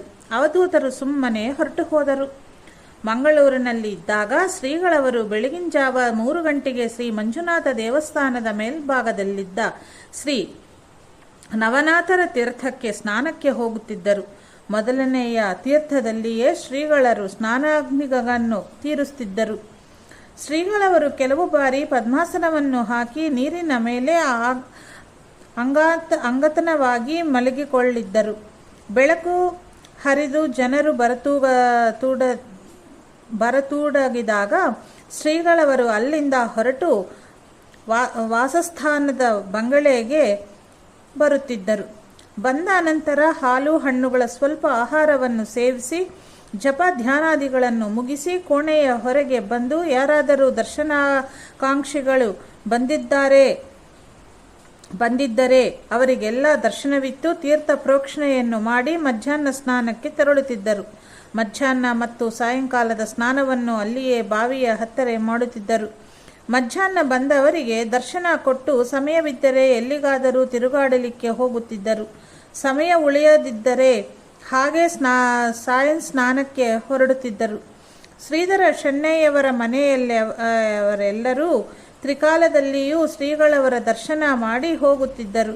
ಶೆಣೈಯವರು ಸಾಯಂಕಾಲ ತಮ್ಮ ವ್ಯಾಪಾರ ದಂಧೆಯಿಂದ ಹಿಂದುತಿರುಗಿದವರು ಸ್ನಾನ ಸಂಧ್ಯಾವಂದನೆಗಳನ್ನು ಮುಗಿಸಿ ಶ್ರೀಗಳವರ ದರ್ಶನಕ್ಕೆ ಬಂದು ನಮಸ್ಕಾರ ಮಾಡಿ ಕೆಲವೊಮ್ಮೆ ಅಲ್ಲಿಯೇ ಸನ್ನಿಧಿಯಲ್ಲಿ ಕುಳಿತಿರುತ್ತಿದ್ದರು. ಜೊತೆಗೆ ಹೆಂಡತಿ ಮಕ್ಕಳು ಇರುತ್ತಿದ್ದರು. ಶ್ರೀಗಳವರು ರಾಮಾಯಣ, ಭಾಗವತ, ದಾಸಬೋಧೆ ಇತ್ಯಾದಿ ಯಾವುದಾದರೂ ವಿಷಯವನ್ನು ಎತ್ತಿ ಸಣ್ಣ ಮಕ್ಕಳಿಗೂ ತಿಳಿಯುವಂತೆ ಭಕ್ತಿ, ಜ್ಞಾನ, ವೈರಾಗ್ಯಗಳ ವಿಷಯವಾಗಿ ವಿವರಿಸಿ ಹೇಳುತ್ತಿದ್ದರು. ಶ್ರೀಗಳವರ ಸೇವೆಗೆ ಪಿದಮೇಲೆ ಈಶ್ವರ ಭಟ್ಟರು ಇರುತ್ತಿದ್ದರು. ಜೊತೆಗೆ ಸಾಗರದ ಶಿಷ್ಯರ ಪೈಕಿ ಯಾರಾದರೂ ಒಬ್ಬಿಬ್ಬರು ಇರುತ್ತಿದ್ದರು. ಮಂಜುನಾಥ ಅಯ್ಯರರು ಮಂಗಳೂರಿಗೆ ಬಂದು 1-2 ದಿವಸಕ್ಕಾದರೂ ತಮ್ಮಿಲ್ಲಿಗೆ ಬರಬೇಕೆಂದು ಪ್ರಾರ್ಥಿಸಿದ ಮೇರೆಗೆ ಅಯ್ಯರರ ಜೊತೆಗೆ ಚಿಕ್ಕಮಗಳೂರಿಗೆ ತೆರಳಿದರು. ಕರ್ಕಿಯ ಬೊಂಬೆ ವೆಂಕಟರಮಣ ಭಟ್ಟರು ತನ್ನ ಅಕ್ಕನಾದ ಕರ್ಕಿ ಗಂಗಮ್ಮನು ಕಾಶಿಯಿಂದ ತಂದ ಶ್ರೀ ದತ್ತಮೂರ್ತಿಯನ್ನು ಹೊನ್ನಾವರದ ರಾಮತೀರ್ಥದಲ್ಲಿ ಶ್ರೀಗಳವರ ಅಮೃತ ಹಸ್ತದಿಂದಲೇ ಪ್ರತಿಷ್ಠಾಪಿಸಬೇಕೆಂದು ಭ್ರಾತೃ ಭಗನಿ ಇಬ್ಬರು ನಿಶ್ಚಯಿಸಿ ಶ್ರೀಗಳವರನ್ನು ಕರಿಯಲೋಸಗೆ ಶ್ರೀಗಳವರು ಮಂಗಳೂರಿನಲ್ಲೇ ಇದ್ದಾರೆ ಎಂದು ತಿಳಿದು ವೆಂಕಟರಮಣ ಭಟ್ಟರು ಮಂಗಳೂರಿಗೆ ತೆರಳಿದರು. ಆವಾಗ ಅಯ್ಯರರು ಬಂದು ಆಗ್ರಹದಿಂದ ಶ್ರೀಗಳವರನ್ನು ಚಿಕ್ಕಮಗಳೂರಿಗೆ ಕರೆದುಕೊಂಡು ಹೋಗಿದ್ದಾರೆ ಎಂದು ತಿಳಿದು ಅಲ್ಲಿಗೆ ಹೋಗಿ ಶ್ರೀಗಳವರಲ್ಲಿ ಭಿನ್ನಪಿಸಿಕೊಂಡರು. ಶಿಷ್ಯ ವೃತ್ತಾಪಹರಣ ವ್ರತದಲ್ಲಿ ದೀಕ್ಷಾಬದ್ಧರಂತಿರುವ ಶ್ರೀಗಳರು ಅದಕ್ಕೆ ಒಪ್ಪಿದರು. ಸಾಗರದ ಸುತ್ತಮುತ್ತಲೂ ನಡೆದ ಕೆಲವು ಘಟನೆಗಳು. ಆ ಮೇರೆಗೆ ಶ್ರೀಗಳವರು ಚಿಕ್ಕಮಗಳೂರಿನಿಂದ ಹೊರಟು ಕಡೂರು ಮಾರ್ಗವಾಗಿ ಸಾಗರದ ವೆಂಕೋಬನಪ್ಪ ಅವರ ಮನೆಗೆ ಬಂದರು. ಇವರ ಮಗನೇ ಶೇಷಪ್ಪ. ಬಹಳ ದಿವಸದಿಂದ ಇವರ ಆಗ್ರಹವಿತ್ತು. ಅಲ್ಲಿ ಭಿಕ್ಷೆಯನ್ನು ತೀರಿಸಿದರು. ಈ ವೆಂಕೋಬಪ್ಪನವರು ಶ್ರೀಗಳೇ ಅಲ್ಲಿ ಶಿವಾನಂದರಿಗೂ ಚೆನ್ನಾಗಿ ನಡೆದುಕೊಳ್ಳುತ್ತಿದ್ದರು. ಆವಾಗ ಅವರ ಆರ್ಥಿಕ ಸ್ಥಿತಿಯಲ್ಲಿ ಅಷ್ಟೊಂದು ಅನುಕೂಲವಿರಲಿಲ್ಲ. ಮುಂದೆ ಶ್ರೀಗಳವರ ಕೃಪೆಯಿಂದ ಆರ್ಥಿಕ ಸಂಪತ್ತು ಏರುತ್ತಾ ಬಂದಿತ್ತು. 1-2 ವರ್ಷದಲ್ಲಿಯೇ ಇಡೀ ಸಾಗರದ ವ್ಯಾಪಾರಸ್ಥರಲ್ಲಿ ಮೊದಲನೇ ಆರಾದರು. ಇದೇ ಸಂದರ್ಭದಲ್ಲಿ ಕಳೆದ ಸೀಮೆಯೇ ಬಂದಗದ್ದೆ ಕೃಷ್ಣಮೂರ್ತಿ ಮತ್ತು ಲಕ್ಷ್ಮೀನಾರಾಯಣ ಎಂಬ ಬ್ರಹ್ಮಚಾರಿಗಳವರು ತಮ್ಮಲ್ಲಿಗೆ ಚೈತ್ಯ ಚಿತ್ತೈಸಬೇಕೆಂದು ಪ್ರಾರ್ಥಿಸಿದ್ದರಿಂದ ಬಂದಗದ್ದೆಗೆ ಹೋದರು.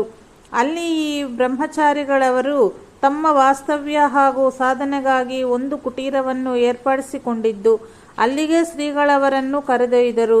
ಅಲ್ಲಿ ಶ್ರದ್ಧಾಭಕ್ತಿಯಿಂದ ಶ್ರೀಗುರುಗಳ ಪಾದಪೂಜಾದಿಗಳನ್ನು ಮಾಡಿದರು.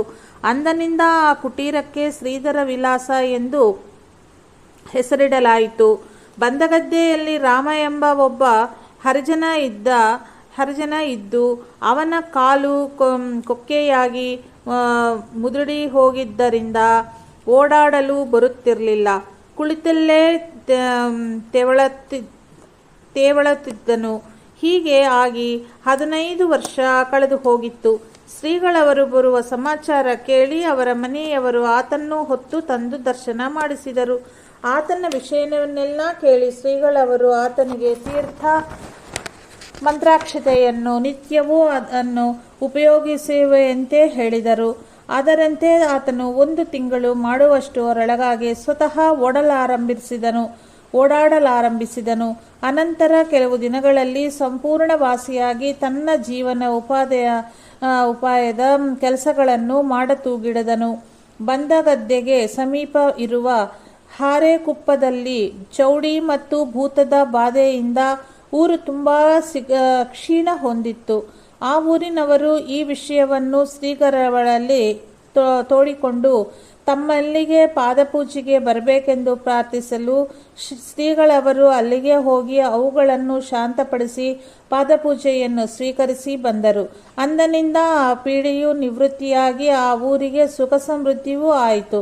ಬಂದಗದ್ದೆಯ ಕಾರ್ಯಕ್ರಮವನ್ನು ಮುಗಿಸಿ ಶ್ರೀಗಳವರು ಹೊಸಬಳೆ ಅನಂತನಪ್ಪನವರ ಪ್ರಾರ್ಥನೆಯಿಂದ ಇವರ ಮನೆಯಲ್ಲಿಯೂ ಭಿಕ್ಷೆ ಪಾದಪೂಜೆಗಳನ್ನು ಸ್ವೀಕರಿಸಿದರು. ಇಲ್ಲಿಂದ ಮುಟುಗುಪ್ಪ ಗಣಪತಿ ಮಾಸ್ತರರ ಮನೆಗೆ ಬಂದು ಭಿಕ್ಷವನ್ನು ಸ್ವೀಕರಿಸಿದರು. ಈ ಊರಿನಲ್ಲಿ ಇನ್ನೂ ಕೆಲವು ಪಾದಪೂಜೆಗಳು ಆದವು. ಅಕ್ಷಯ ಪ್ರಸಾದ. ಮುಟುಗುಪ್ಪ ಊರಿನಲ್ಲಿ ಪಾರ್ವತಮ್ಮ ಎಂಬ ಮುದುಕಿಯೊಬ್ಬಳು ಶ್ರೀಮಂತ ಮನೆತನವಾಳು ಆಗಿದ್ದಳು. ಬರುತ್ತಾ ಕಾಲವಶಾತ್ ಇವಳ ಆಸ್ತಿಪಾಸ್ತಿಗಳೆಲ್ಲ ಕಳೆದು ಹೋಗಿ ಭಿಕ್ಷಾಟನೆ ಮಾಡುತ್ತಿದ್ದಳು. ಒಂದು ಸಲ ಇವಳು ಶ್ರೀಗಳವರ ದರ್ಶನಕ್ಕೆ ಬಂದಾಗ ಇವಳ ಕಷ್ಟ ಕಾರ್ಪಣ್ಯಗಳನ್ನು ತಿಳಿದು ಶ್ರೀಗಳವರು 25 ರೂಪಾಯಿಗಳನ್ನು ಕೊಟ್ಟು ಇನ್ನು ಮುಂದೆ ಭಿಕ್ಷಾಟನೆ ಮಾಡಬೇಡ ಎಂದು ಹೇಳಿ ಆಶೀರ್ವದಿಸಿ ಕಳುಹಿಸಿದರು. ಅದರಂತೆ ಮನೆಗೆ ಬಂದವಳು ಆ ಹಣವನ್ನು ತಲೆದಿಂಬಿನಲ್ಲೇ ಇಟ್ಟುಕೊಂಡು ಖರ್ಚಿಗೆ ಬೇಕಾದ ಕಾಲಕ್ಕೆಲ್ಲ ಅಲ್ಲಿಂದ ತೆಗೆದು ಖರ್ಚು ಮಾಡುತ್ತಿದ್ದಳು. ಎಷ್ಟೇ ತೆಗೆದರೂ ಮೂಲಧನವು ಖರ್ಚಾಗದೆ ಹಾಗೆಯೇ ಇರುತ್ತಿತ್ತು. ಹೀಗೆ 8-10 ವರ್ಷಗಳು ಕಳೆದವು. ಕೊನೆಗೆ ಬರುತ್ತಾ ತನಗಾದ ಆ ಗುರುಕೃಪೆಯ ಗುಟ್ಟನ್ನು ಅವರಿವರಲ್ಲಿ ಬಡಬಡಿಸ ಹತ್ತಿದಳು. ಅದು ಜನರಲ್ಲಿ ಪ್ರಚಾರವಾಗುವಷ್ಟರಲ್ಲಿ ಆ ಮೂಲಧನವು ಖರ್ಚಾಗಬಿಡಿತು. ಆಮೇಲೆ ಪುನಃ ಶ್ರೀಗಳವರ ಅಲ್ಲಿಗೆ ಬಂದು ನಡೆದ ಸಂಗತಿಯನ್ನು ಹೇಳಿ ಅಳೆಹತ್ತಿದಳು. ಕೊನೆಗೆ ಶ್ರೀಗಳವರು ಅವಳ ಆಸ್ತಿಪಾಸ್ತಿ ಯಾರಿಗೆ ಹೋಗಿತ್ತೋ ಅವರಿಗೆ ಹೇಳಿ ಆಕೆಯ ಜೀವನಕ್ಕೆ ಆಗುವಷ್ಟುವನ್ನು ದೊರೆಯುವಂತೆ ಮಾಡಿದರು. ಹೀಗೆ ಮುಟುಗುಪ್ಪೆಯ ಕಾರ್ಯಕ್ರಮಗಳನ್ನು ಪೂರೈಸಿ ಶ್ರೀಗಳವರು ಕಳೆದಗೆ ಬಂದು ಅಲ್ಲಿಯ ದೇವಸ್ಥಾನದಲ್ಲಿ ಪ್ರವಚನವಾಗಿ ಸಾಗರಕ್ಕೆ ಬರುವಾಗ 9-10 ಗಂಟೆಯಾಗುತ್ತಿತ್ತು. ಅಷ್ಟರಲ್ಲಿ ಸ್ಯಾನ್ಲೆ ಊರಿನವರು ತಮ್ಮಲ್ಲಿಗೆ ಬರಬೇಕೆಂದು ಪ್ರಾರ್ಥಿಸಲು ಶ್ರೀಗಳವರು ಸ್ಯಾನ್ಲೆಗೆ ಹೋಗಿ ಅಲ್ಲಿಯ ಕೆಲವು ಪಾದಪೂಜೆಗಳನ್ನು ಸ್ವೀಕರಿಸಿ ಬಂದು 1:30 ಗಂಟೆ ರಾತ್ರಿ ಅಲ್ಲಿಂದ ಹೊರಟು ಗುರುಸೊಪ್ಪುಗೆ ಬಂದು ಮುಟ್ಟುವಾಗ ರಾತ್ರಿ 3 ಗಂಟೆ ಆಗುತ್ತಿತ್ತು. ಆಗ ಹೊನ್ನಾವರಕ್ಕೆ ಹೋಗುವ ದೋಣಿಗಳೆಲ್ಲ ಹೋಗಿಬಿಟ್ಟಿದ್ದವು. ಶ್ರೀಗಳವರು ಹೊನ್ನಾವರಕ್ಕೆ ಶ್ರೀ ದತ್ತ ಪ್ರತಿಷ್ಠಾಪಾ ಮಹೋತ್ಸವಕ್ಕೆ ಹೋಗಬೇಕಾಗಿತ್ತು. ಕೊನೆಗೆ ಒಂದು ದೋಣಿ ಸಿಕ್ಕಿತು. ಅದರಲ್ಲಿ ಶ್ರೀಗಳರನ್ನು ಕುಳ್ಳಿರಿಸಲು ಶಿಷ್ಯರಿಗೆ ಮನಸ್ಸಾಗಲಿಲ್ಲ. ಆದರೂ ಉಪಾಯವಿಲ್ಲದೆ ಕುಳ್ಳಿರಿಸಬೇಕಾಯಿತು. ಸ್ವಲ್ಪ ದೂರ ಅದರಲ್ಲಿ ಹೋಗಿ ಮುಂದೆ ಮತ್ತೊಂದು ದೋಣಿಯ ಮೂಲಕ ಹೊನ್ನಾವರಕ್ಕೆ ತೆರಳಿದರು. ಇಲ್ಲಿ ಐಕೆ ಭಟ್ಟ ವಕೀಲರ ಮನೆಯಲ್ಲಿ ಉಳಿದು ಅಲ್ಲಿ ಭಿಕ್ಷೆಯನ್ನು ಸ್ವೀಕರಿಸಿ ಶ್ರೀಗಳವರು ಹೊನ್ನಾವರದ ಒಂದು ದೇವಸ್ಥಾನದಲ್ಲಿ ತಂಗಿದ್ದ ಶ್ರೀ ಸಂಪೇಕಟ್ಟೆಯ ಮಠಾಧೀಶ್ವರಾದ ಶ್ರೀ ನರಸಿಂಹಭಾರತಿ ಸ್ವಾಮಿಗಳ ಸಂದರ್ಶನವನ್ನೂ ಮಾಡಿದರು. ಶ್ರೀಗಳವರು ಪೂರ್ವಾಶ್ರಮದಲ್ಲಿ ಸಂಪೇಕಟ್ಟೆಯಲ್ಲಿ ಇವರ ಸೇವೆಯನ್ನು ಮಾಡಿದ್ದರು. ಶ್ರೀಗಳವರ ತಪಶ್ ಸಾಮರ್ಥ್ಯ, ಇವರ ಕೀರ್ತಿ, ಇವರ ಶಿಷ್ಯ ಸಮುದಾಯ, ಇವರ ದಿವ್ಯ ಮಹಿಮೆಯನ್ನು ನೋಡಿ ಮಠಾಧೀಶರು ಬೇರೆಗಾಗಿ ಆಹಾ, ನಾನು ಇಂತಹ ಮಹಿಮಾರಿಂದ ಸೇವೆ ಮಾಡಿಸಿಕೊಂಡಿದ್ದೇನಲ್ಲ ಎಂದು ಸಂಕೋಚವಾಯಿತು. ಭಕ್ತಾದಿಗಳ ವಿನಂತಿಯನ್ನು ಮನ್ನಿಸಿ ಶ್ರೀಗಳವರು ಪಲ್ಲಕ್ಕಿಯಲ್ಲಿ ಹೊನ್ನಾವರದಿಂದ ಶ್ರೀರಾಮತೀರ್ಥಕ್ಕೆ ವೇದ ಘೋಷ ಭಜನೆಗಳೊಂದಿಗೆ ಆಗಮಿಸಿ ಅಲ್ಲಿ ಶ್ರೀರಾಮೇಶ್ವರನ ದರ್ಶನವನ್ನು ಮಾಡಿ ಜನರಿಗೆ ದರ್ಶನ ಕೊಟ್ಟು ಉಪದೇಶದ ಮಾತುಗಳನ್ನು ಹೇಳಿ ಸಾಯಂಕಾಲದ ಸ್ನಾನಕ್ಕೆ ಕೆಳಗಿನ ರಾಮತೀರ್ಥಕ್ಕೆ ಹೋದರು. ಶ್ರೀರಾಮತೀರ್ಥದಲ್ಲಿ ದತ್ತ ಪ್ರತಿಷ್ಠೆ. ಇಸವಿ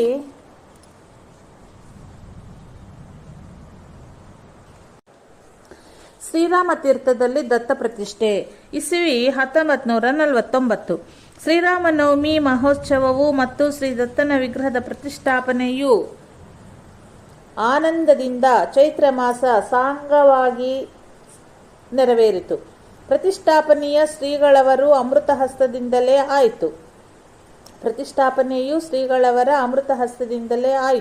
ಈ ಮೂರ್ತಿ ಪ್ರತಿಷ್ಠೆಯ ವೈದಿಕ ಕಾರ್ಯಕ್ರಮಗಳು ಬೊಂಬೆ ತಿಮ್ಮಣ್ಣ ಭಟ್ಟರ ಹಾಗೂ ಇವರ ಪತ್ನಿ ಗಂಗಮ್ಮ ಅವರ ಯಜಮಾನತ್ವದಲ್ಲಿ ನಡೆದಿದ್ದವು. ಶ್ರೀಗಳವರ ಪ್ರವಚನವು ನಿತ್ಯವೂ ಆಗುತ್ತಲಿತ್ತು. ಬಹಳ ಜನರು ಸೇರುತ್ತಿದ್ದರು.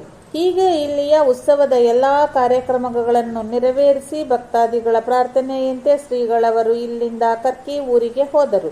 ಅಲ್ಲಿ ಊರಿನ ಮುಖಂಡರು ಮಹಾದೇವಪ್ಪ ಹೆಗಡೆ ಇತ್ಯಾದಿ 4 ಕಡೆ ಭಿಕ್ಷೆಯನ್ನು ಸ್ವೀಕರಿಸಿ ಹಲವಾರು ಕಡೆಗಳಲ್ಲಿ ಪಾದಪೂಜೆಯನ್ನು ಸ್ವೀಕರಿಸಿ ಜನರಿಗೆ ಪ್ರವಚನಗಳನ್ನು ನೀಡಿದರು. ಗೋಕರ್ಣದ ಖರೆ ಗಣಪತಿ ಶಾಸ್ತ್ರಿಗಳು ಸಭೆಗೆ ಶ್ರೀಗಳವರ ಪರಿಚಯ ಮಾಡಿಕೊಡುತ್ತಿರುವಾಗ ಬಹುಜನ್ಮದ ಪುಣ್ಯ ಪರಿಪಾಕದಿಂದ ಈ ರೀತಿ ವೈರಾಗ್ಯ ಮೂರ್ತಿಗಳಾಗಿದ್ದಾರೆ ಎಂದು ಅನನ್ಯ ಭಕ್ತಿಯಿಂದ ಜನರು ಬೇಡಿಕೊಂಡಾಗ ಶ್ರೀಗಳವರು ತಮ್ಮ ದಿವ್ಯ ತಪಶಕ್ತಿಯಿಂದ ಜನರ ಕಷ್ಟ ಕಾರ್ಪಣ್ಯಗಳನ್ನು ಪರಿಹರಿಸುತ್ತಿರುವರೆಂದು ತಿಳಿಸಿದರು. ಆಮೇಲೆ ಶ್ರೀಗಳವರು ತಮ್ಮ ಪ್ರವಚನದಲ್ಲಿ ಈ ಬ್ರಹ್ಮ ಸೃಷ್ಟಿಯಲ್ಲಿ ಅನೇಕ ಪುಣ್ಯ ಪುರುಷರು ಆ ರೀತಿ ಜನ್ಮಾಂತರದ ದುಡಿಮೆಯ ಫಲವಾಗಿ ಉತ್ತಮೋತ್ತಮ ಜನ್ಮ ತಾಳುತ್ತಾರೆ ಎಂಬ ಮಾತು ನಿಜವಾದರೂ ಅದು ಸಾಮಾನ್ಯ ಜನರಿಗೆ ಮಾತ್ರ ಅನ್ವಯಿಸುವುದು. ಆದರೆ ಅದು ನಿತ್ಯ ನಿವೃತ್ತಿ ಪ್ರಧಾನರಾದ ಸನಕ ಸನಂದನಾದಿಗಳಂತವರಿಗೆ ಹೇಗೆ ಅನ್ವಯಿಸುವುದಿಲ್ಲವೋ ಹಾಗೆಯೇ ಈ ವ್ಯಕ್ತಿಯ ಬಗೆಗೂ ನೀವು ಇಟ್ಟುಕೊಳ್ಳಬಹುದಾಗಿದೆ ಎಂದು ಉದ್ಗರಿಸಿದರು. ಈ ಮಾತನ್ನು ಕೇಳಿ ಎಲ್ಲರಿಗೂ ರೋಮಾಂಚನವಾಗಿ ಜಯಘೋಷವನ್ನು ಮಾಡಿದರು. ಆಗ ಖರೆ ಶಾಸ್ತ್ರಿಗಳು ಎದ್ದು ನಿಂತು ಶ್ರೀಗಳವರಿಗೆ ನಮಸ್ಕರಿಸಿ ತನ್ನ ಅಪೂರ್ಣ ವಿಚಾರದ ಬಗ್ಗೆ ಶ್ರೀಗಳವರಲ್ಲಿ ಕ್ಷಮಾಪಣೆ ಬೇಡಿದರು. ಶ್ರೀಗಳವರು ಪೂರ್ಣ ಬ್ರಹ್ಮತತ್ವವೇ ಎಂದು ಇದರಿಂದಲೂ ಹಾಗೂ ಹಿಂದೆ ನಡೆದ ಅನೇಕ ಘಟನೆಗಳಿಂದಲೂ ತಿಳಿಯುತ್ತದೆ. ಶ್ರೀಗಳವರು ಮತ್ತೆ ಮುಂದುವರಿಸಿ ಹೇಳುತ್ತಾ ಕೊನೆಗೆ ಪ್ರವೃತ್ತಿ ಧರ್ಮ ಪರಾಯಣರು ಹಿರಣ್ಯಗರ್ಭ ಲೋಕ ಪ್ರಾಪ್ತಿ ಮೊದಲಾದ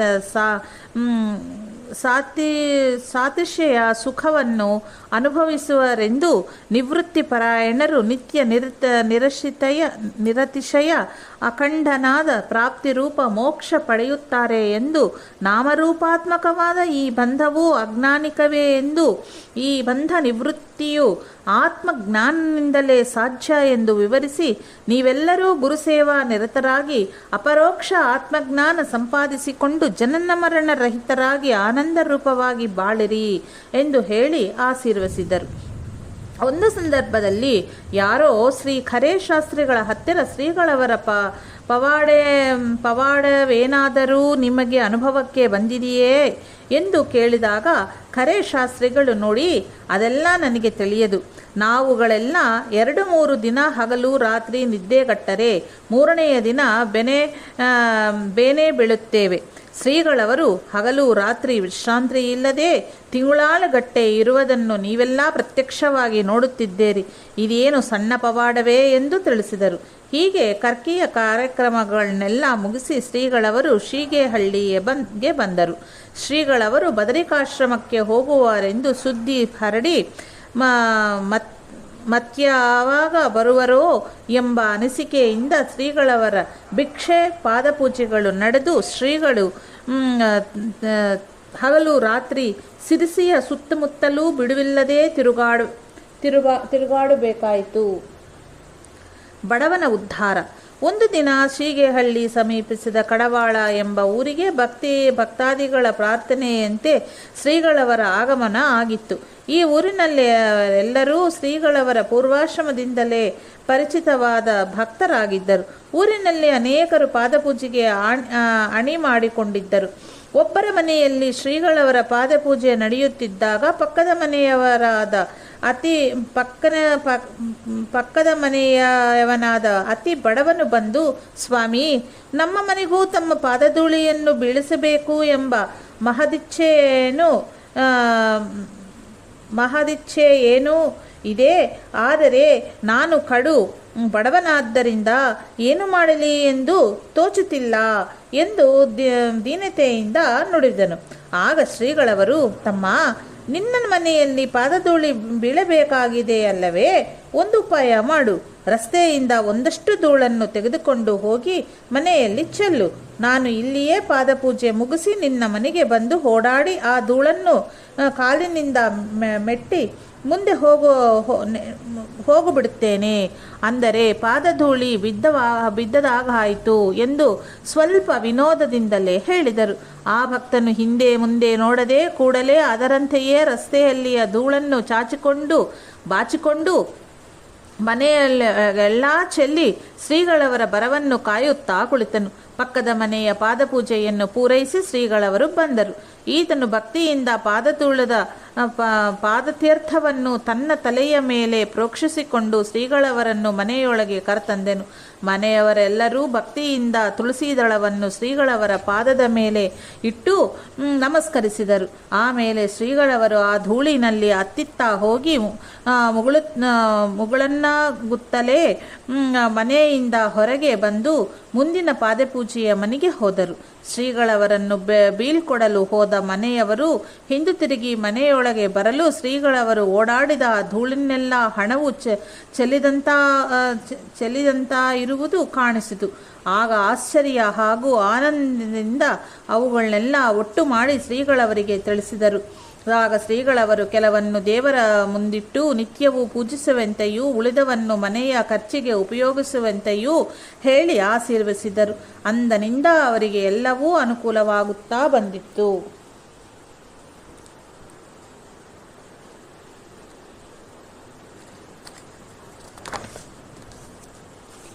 ಹೀಗೆ ಅಲ್ಲಿ ಇಲ್ಲಿ ತಿರುಗಾಟ ಮಾಡುತ್ತಾ ಒಂದು ತಿಂಗಳವರೆಗೂ ಶ್ರೀಗಳವರಿಗೆ ಮುಂದೆ ಶೀಗೇಹಳ್ಳಿಯಿಂದ ಹೊರಡಲು ಸಾಧ್ಯವಾಗಲಿಲ್ಲ. ಶೀಗೇಹಳ್ಳಿ ಮಠಕ್ಕೆ ಇದ್ದ ಸಾಲವನ್ನೂ ತೀರಿಸಿ ಶ್ರೀ ಸಜ್ಜನಗಡಿಗೆ ಹೊರಡಲ ಅನುವಾದರು. ಅವರ ಆಗಲು ವಿಕೆಯನ್ನು ಸಹಿಸಿದ ಭಕ್ತರೆಲ್ಲರನ್ನೂ ಸ್ವಾಂತಗೊಳಿಸಿ ಶ್ರೀ ಸಜ್ಜನಗಡಕ್ಕೆ ಪ್ರಯಾಣ ಬೆಳೆಸಿದರು. ಶ್ರೀ ಗುರು ಸ್ಥಾನವಾದ ಸಜ್ಜನಗಡಕ್ಕೆ ಶ್ರೀಗಳವರು ಬಂದಿರುವುದು ತುರ್ಯಾಶ್ರಮಗಳಾದ ಮೇಲೆ ಪ್ರಥಮವಾದ್ದರಿಂದಲೂ ಮತ್ತು ಇಲ್ಲಿಂದ ಮುಂದೆ ಬದರಿಕಾಶ್ರಮಕ್ಕೆ ತೆರಳುವ ಎಂಬ ಸಮಾಚಾರವೂ ಆ ಕಡೆಗೆ ತಿಳಿದಿದ್ದರಿಂದಲೂ ಶ್ರೀಗಳವರ ದರ್ಶನಕ್ಕಾಗಿ ಅಲ್ಲಿಯೂ ಬಹಳ ಜನರು ಬರಲಾರಂಭಿಸಿದರು. ಆದ್ದರಿಂದ ಸಜ್ಜನಗಡದಲ್ಲಿ 8-10 ದಿನಗಳಿದ್ದು ಪ್ರವಚನಾದಿಗಳಿಂದಲೂ ಪ್ರಶ್ನೋತ್ತರಾದಿಗಳಿಂದಲೂ ಸಾಧಕರನ್ನು ಸಂತೈಸಿದರು. ಶ್ರೀಗಳವರು ಅಕ್ಕಾಬಾಯಿ ವೃಂದಾವನದ ಎದುರುಗ ಇರುವ ಔದುಂಬರ ವೃಕ್ಷದ ದಡಿಯಲ್ಲಿ ಶ್ರೀ ದತ್ತಪಾದುಕೆಯನ್ನು ಸ್ಥಾಪಿಸಿದರು. ಪ್ರತಿಯೊಬ್ಬ ಶಿಷ್ಯನಿಗೂ ತಮ್ಮ ಗುರುಸ್ಥಾನಗಳ ಮಹತ್ವ ಹೆಚ್ಚಿದಷ್ಟು ಸಂತೋಷ, ಹಾಗೂ ಇದು ಇನ್ನಷ್ಟು ಹೆಚ್ಚಾಗಬೇಕು ಎಂಬುದು ಸಹಜ ಮಾತ್ರವಲ್ಲದೆ ಅದಕ್ಕಾಗಿ ಪ್ರಾಣಪಣದಿಂದ ಪ್ರಯತ್ನಿಸಲಾಗುವುದು ಶಿಷ್ಯನ ಲಕ್ಷಣವೂ ಕರ್ತವ್ಯವೂ ಆಗಿದೆ. ಅಂತೆಯೇ ಶ್ರೀಗಳವರಿಗೂ ಅವರ ಸಾಧನೆಯ ಕಾಲದಲ್ಲಿಯೇ ತಮ್ಮ ಗುರುಸ್ಥಾನವಾದ ಸಜ್ಜನಗಡದ ಕ್ಷೀಣಾವಸ್ಥೆಯನ್ನು ಕಂಡು ಅಭಿವೃದ್ಧಿಗೆ ತರಬೇಕೆಂದು ಅನಿಸ್ತಿತ್ತು. ಅನಂತರ ಕರ್ನಾಟಕಕ್ಕೆ ತೆರಳಿದರಾದರೂ ಆಮೇಲೆ ಸಜ್ಜನಗಡಿಗೆ ಬಂದಿದ್ದಾಗ ಕೆಲವು ನಿಸ್ಪೃಹ ರಾಮದಾಸಿ ಸಾಧಕರನ್ನು ಒಂದುಗೂಡಿಸಿ ಈ ಕ್ಷೇತ್ರದ ಅಭಿವೃದ್ಧಿ ಎಂಬ ಶ್ರೀ ಗುರುಸೇವೆಯನ್ನು ಮಾಡಬೇಕೆಂದು ಸೂಚಿಸಿ ಅದಕ್ಕೆ ಬೇಕಾದ ರೂಪುರೇಖೆಗಳನ್ನು ಹಾಕಿ ಮಾರ್ಗದರ್ಶನವನ್ನು ಮಾಡಿದ್ದರು. ಈ ರಾಮದಾಸಿ ಸಾಧಕರಲ್ಲಿ ಕೆಲವರು ಶ್ರೀಗಳವರ ಶಿಷ್ಯರೇ ಆಗಿದ್ದರು. ಶ್ರೀಗಳವರ ಅಪ್ಪಣೆಯಂತೆ ಹಲವರು ಸಂಘಟಿತರಾಗಿ ಸಣ್ಣ ಪ್ರಮಾಣದಲ್ಲಿ ಅಭಿವೃದ್ಧಿ ಕಾರ್ಯಕ್ಕೆ ಪ್ರಾರಂಭಿಸಿದರು. ಈವಾಗ ಶ್ರೀಗಳವರು ಇಲ್ಲಿಗೆ ಬಂದದ್ದರಿಂದ ಮತ್ತು ಮುಂದೆ ಉತ್ತರಾಖಂಡಕ್ಕೆ ತೆರಳುವವರಿದ್ದರಿಂದ ಮುಂದಿನ ಕಾರ್ಯಕ್ರಮಗಳ ಬಗ್ಗೆ ವಿಚಾರ ವಿನಿಮಯ ಹಾಗೂ ಮಾರ್ಗದರ್ಶನ ಪಡೆಯಬೇಕೆಂದು ಶ್ರೀಗಳವರ ಸಮ್ಮುಖದಲ್ಲಿ ಕೆಲವು ರಾಮದಾಸಿ ಸಾಧಕರು ಒಂದುಗೂಡಿ ಬಂದರು. ಈ ಸಮಿತಿಗೆ ಸಜ್ಜನಗಡ ಜೀರ್ಣೋದ್ಧಾರ ಸಮಿತಿ ಎಂದು ಹೆಸರಿಡುವುದೆಂದು ಇವರುಗಳು ಆಲೋಚಿಸಿಕೊಂಡಿದ್ದರು. ಇದನ್ನು ತಿಳಿದ ಶ್ರೀಗಳವರು ಸಜ್ಜನಗಡದ ಜೀರ್ಣೋದ್ಧಾರ ಅಥವಾ ಸುಧಾರಣೆ ಮಾಡಲಿಕ್ಕೆ ನಾವುಗಳು ಯಾರು? ಇದಕ್ಕೆ ಸಮರ್ಥರಾದವರು ಶ್ರೀ ಸಮರ್ಥ ಸದ್ಗುರುವೇ ಸರಿ. ನಾವು ನಮ್ಮಲ್ಲಿ ವಿನಮ್ರತೆ ಭಕ್ತಿ ತಂದುಕೊಂಡು ಪ್ರಾಣಪಣದಿಂದ ಶ್ರೀ ಗುರುವಿನ ಸೇವೆ ಮಾಡುವುದು ಅಷ್ಟೇ ನಮ್ಮ ಕೆಲಸ. ಆದ್ದರಿಂದ ಇದಕ್ಕೆ ಶ್ರೀ ಸಮರ್ಥ ಸೇವಕ ಅಥವಾ ಸೇವಾ ಮಂಡಲವೆಂದು ಹೆಸರಿಡುವುದು ಸೂಕ್ತವೆಂದು ತಿಳಿಸಿದರು. ಇದು ಎಲ್ಲರಿಗೂ ಬಹು ಮೆಚ್ಚುಗೆ ಆಗಿ ಈ ಸಂಸ್ಥೆಗೆ ಶ್ರೀ ಸಮರ್ಥ ಸೇವಾ ಮಂಡಲ ಅಂತ ನಾಮಕರಣ ಮಾಡಿದರು. ಶ್ರೀ ಸಮರ್ಥರ ಪಾದುಕೆಯೊಂದಿಗೆ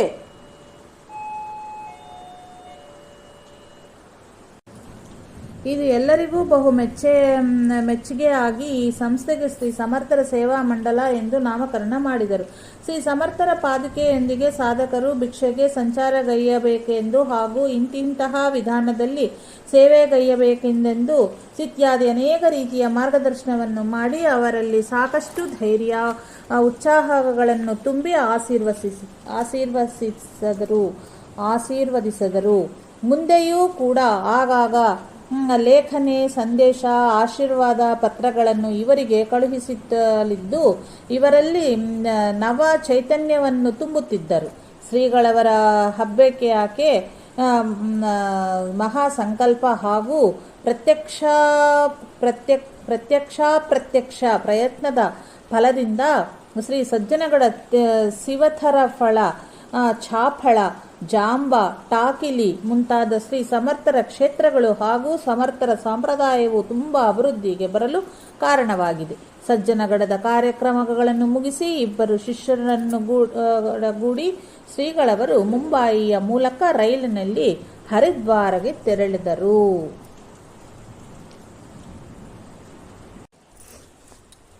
ಹಿಮಾಲಯದ ಯಾತ್ರೆ ಬದರಿಕಾಶ್ರಮ ಇಸವಿ 1949. ಹರಿದ್ವಾರವೆಂಬುದು ನಿಜವಾಗಿ ಉತ್ತರದ ದೇವಭೂಮಿಗೆ ದ್ವಾರಕದಂತೆ ಇರುವುದು. ಉತ್ತರಾಖಂಡದ ದೇವಭೂಮಿಯ ಎಲ್ಲಿಗೆ ಹೋಗುವುದಾದರೂ ಇಲ್ಲಿಂದಲೇ ಹೋಗಬೇಕು. ಗಂಗೆಯ ಸೌಂದರ್ಯವು ಎದ್ದು ಕಾಣಿಸುವ ರಮ್ಯವಾದ ಸ್ಥಳವಾಗಿದ್ದು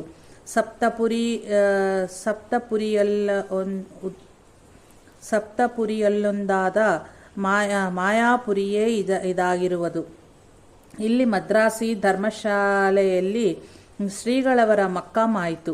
ಶ್ರೀಗಳವರು ಜೊತೆಗೆ ಬರಿಗೆ ನಾಗೇಂದ್ರ ಭಟ್ಟರು ಮತ್ತು ವೆಂಕಟರಮಣ ಅಯ್ಯ ಸಾಧುಗಳು ಬಂದಿದ್ದರು. ಇಲ್ಲಿಯ ಮುಕ್ಕಾಮು 2-3 ದಿನಗಳವರೆಗೆ ಇದ್ದು ಇಲ್ಲಿರುವ ಶೃಂಗೇರಿ ಶಂಕರಾಚಾರ್ಯ ಮಠಕ್ಕೂ ಒಂದು ದಿನ ಹೋಗಿ ಬಂದರು.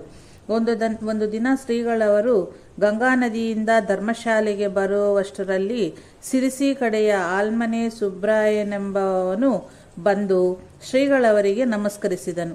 ಈತನು ಶೀಗೆಹಳ್ಳಿಯಿದ್ದವನಾಗಿದ್ದನು. ಇವನ ಕೆಲವು ಕೆಟ್ಟ ನಡತೆಗಳನ್ನು ನೋಡಿ ಶ್ರೀಗಳವರು ನೀನು ನಮಗೆ ಮುಖ ತೋರಿಸಬೇಡ ಎನ್ನುವ ತಾತ್ಪರ್ಯದ ಮಾತುಗಳನ್ನು ಹೇಳಬೇಕಾಗಿ ಬಂದಿತ್ತು. ಅನಂತರ ಅವನು ಅಲ್ಲಿಂದ ಹೊರಟವನು ಕಾಶಿ ಯಾತ್ರೆ ಮಾಡಿ ಇಲ್ಲಿಗೆ ಬಂದು ನಮಸ್ಕರಿಸಿದನು. ಅವನನ್ನು ತಮ್ಮ ಬಂದೆಯಾ, ಒಳ್ಳೆಯದೇ ಆಯಿತು, ಬದ್ರಿಗೆ ಹೋಗುವಣೆ ಎಂದು ಕೇಳುವ ಶ್ರೀಗಳವರ ಮೃದು ಮಧುರ ಪ್ರೀತಿಯ ವಾಣಿಯ ಸಾವಿರಾರು ತಾಯಿಯಂದರ ಹೃದಯವನ್ನು ಒಂದುಗೂಡಿಸಿದರು. ಈ ರೀತಿಯ ಪ್ರೀತಿ ಮಧುರತೆ ಕಂಡು ಬರಲಿಕ್ಕಿಲ್ಲ. ಅವನು ಬದರಿಗೆ ಹೋಗುವುದೆಂದು ನಿಶ್ಚಯವಾಯಿತು. ಹರಿದ್ವಾರದಿಂದ ಋಷಿಕೇಶಕ್ಕೆ ತೆರಳಿ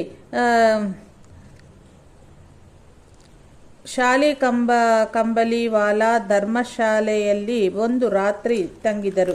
ಈ ಋಷಿಕೇಶ ಮತ್ತು ಹರಿದ್ವಾರ ಎಂಬುದು ಸಾಧು ಸಂತರ ನೆಲೆ ಬೀಡಾಗಿದ್ದು ಇಲ್ಲಿಂದ ಹಿಮಾಲಯದ ಪರ್ವತ ಪ್ರಾರಂಭವಾಗುವುದು. ಶ್ರೀಗಳವರು ಋಷಿಕೇಶನಿಂದ ಈ ಮೂವರು ಶಿಷ್ಯರನ್ನಗೂಡಿ ಗಂಗೆಯ ಸೇತುವೆಯಾದ ಲಕ್ಷ್ಮಣ ಝೂಲ ನೋಡಿಕೊಂಡು ಶ್ರೀ ಬದ್ರಿಕಾಶ್ರಮಕ್ಕೆ ಕಾಲ್ನಡಿಗೆಯಿಂದಲೇ ಹೊರಟರು. ಕೆಲವು ಸಾರಿ ಗಂಗಾ ತೀರವನ್ನು ಬಿಟ್ಟು ನಡೆಯುವ ಪ್ರಸಂಗ ಬಂದರೂ ಅದು ಬಹಳ ಕಡಿಮೆ ಅಂತಲೇ ಹೇಳಬಹುದು.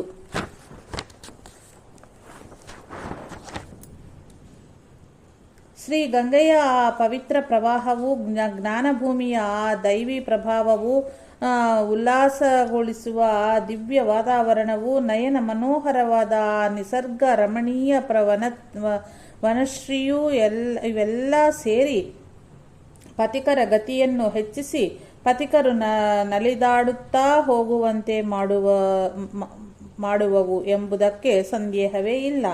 ಅಲ್ಲಲ್ಲಿ ಅಡಿಗೆ ಊಟಕ್ಕಾಗಿಯೂ ವಿಶ್ರಮಿಸುವುದಕ್ಕಾಗಿಯೂ ಅಂಗಡಿಗಳಿರುವು. ಇಲ್ಲಿ ದುಡ್ಡು ಕೊಟ್ಟರೆ ದವಸ ಧಾನ್ಯಗಳನ್ನೆಲ್ಲ ಸಿಗುವವು. ಅಲ್ಲದೆ ಅಡಿಗೆಗೆ ಬೇಕಾದ ಪಾತ್ರೆ ಸ್ಥಳಗಳು ಕೂಡ ಒದಗುವು. ಇಂಥ ಈ ಅಂಗಡಿಗಳಿರುವ ಜಾಗಗಳಿಗೆ ಬಟ್ಟಿ ಎಂದು ಹೇಳುವರು. ಕೆಲವು ಬಟ್ಟಿಗಳಲ್ಲಿ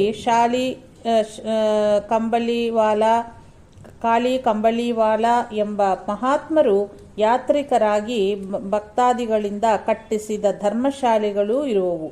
ಋಷಿಕೇಶದಿಂದ ಹೊರಟು ಶ್ರೀಗಳವರು ದೇವಪ್ರಯಾಗದವರೆಗೆ ಅಂದರೆ 40-45 ಮೈಲು ಕಾಲ್ನಡಿಗೆಯಿಂದಲೇ ಬಂದರು.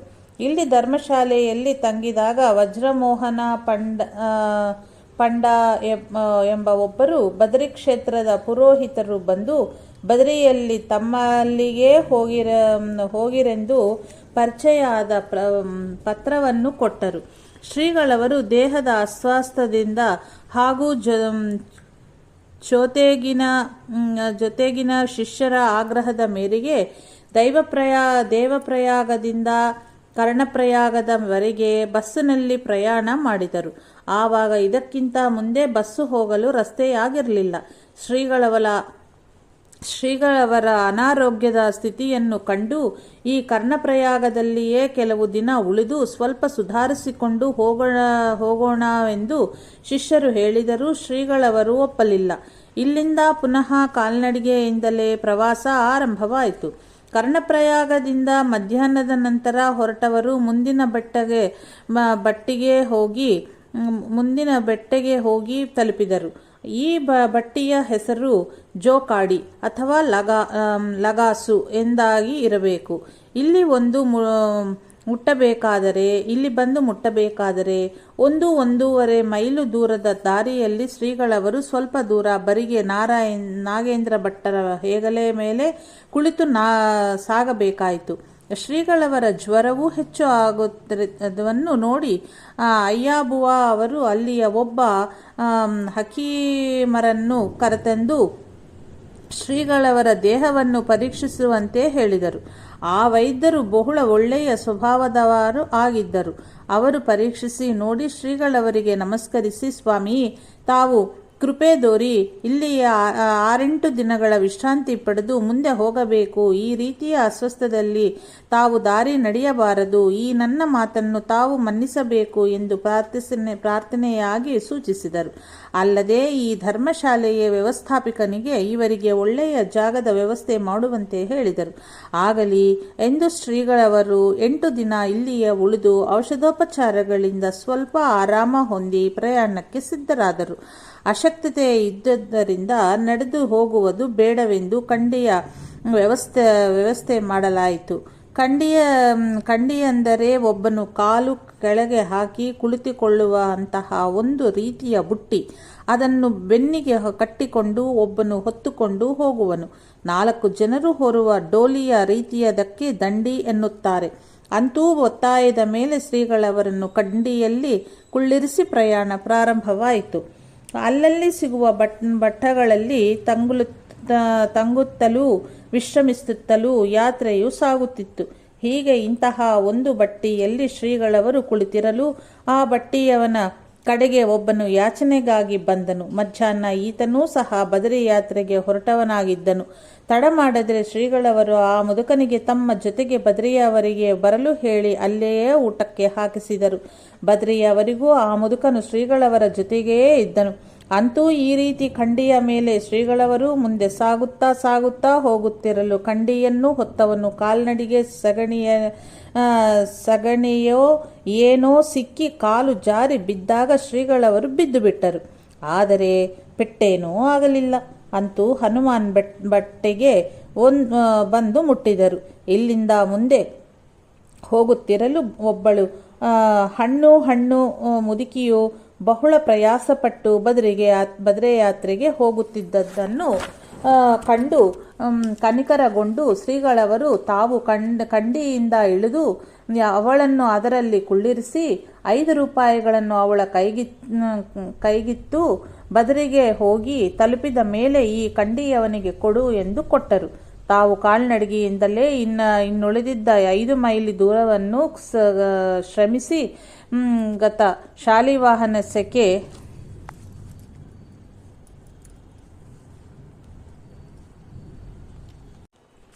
5 ಮೈಲು ದೂರವನ್ನು ಶ್ರಮಿಸಿ ಗತ ಶಾಲಿವಾಹನ ಶಕ 1864 ವ್ಯಯ ಸಂವತ್ಸರ ಆಷಾಢ ಶುದ್ಧ ದಶಮಿ ಸೋಮವಾರ ಜುಲೈ 8, 1946 ಶ್ರೀಗಳವರು ತಮ್ಮ ಸನ್ಯಾಸ ಗುರುವಾದ ಬದರಿಕಾಶ್ರಮದ ಶ್ರೀ ನಾರಾಯಣನ ಸನ್ನಿಧಿಯನ್ನು ತಲುಪಿದರು. ಅಲಕನಂದಾ ನದಿಯ ಈ ಕಡೆ ನರಪರ್ವತ, ಆ ಕಡೆಗೆ ನಾರಾಯಣ ಪರ್ವತ. ಅಲ್ಲೇ ಶ್ರೀ ನಾರಾಯಣ ದೇವಾಲಯವೂ ಇದೆ.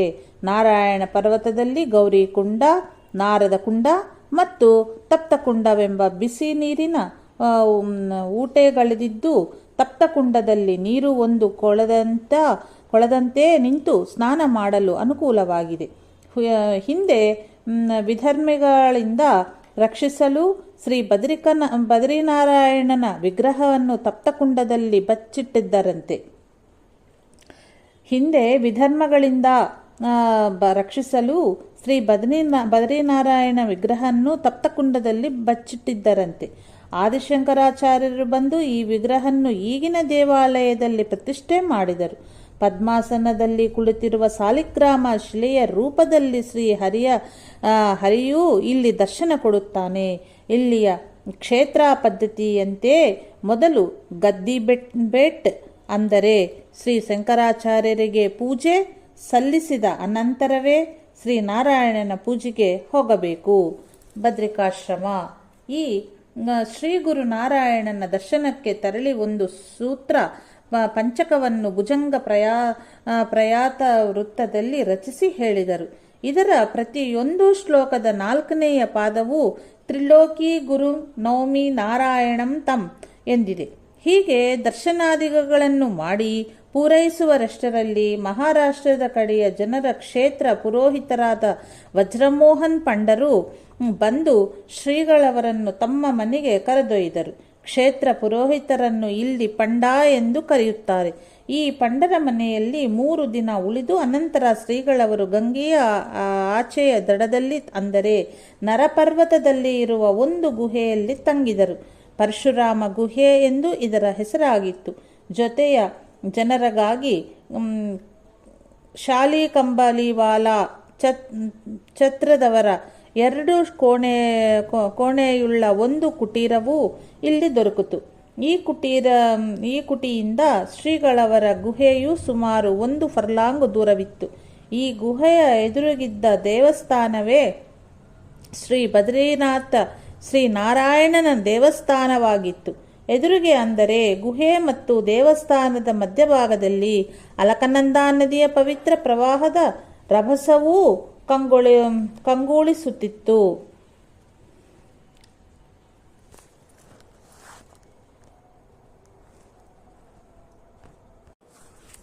ಶ್ರೀಗಳವರ ಜೊತೆಗಿದ್ದ ನಾಗೇಂದ್ರ ಭಟ್ಟರೇ, ನಾಗಪ್ಪನವರೇ ಈ ವರ್ಷದ ವ್ಯಾಸಪೂಜೆಯನ್ನು ಮಾಡಿಸುವ ಪುರೋಹಿತರು ಆಗಿದ್ದರು. ಶಿಷ್ಯರು ವಾಸವಾಗಿದ್ದ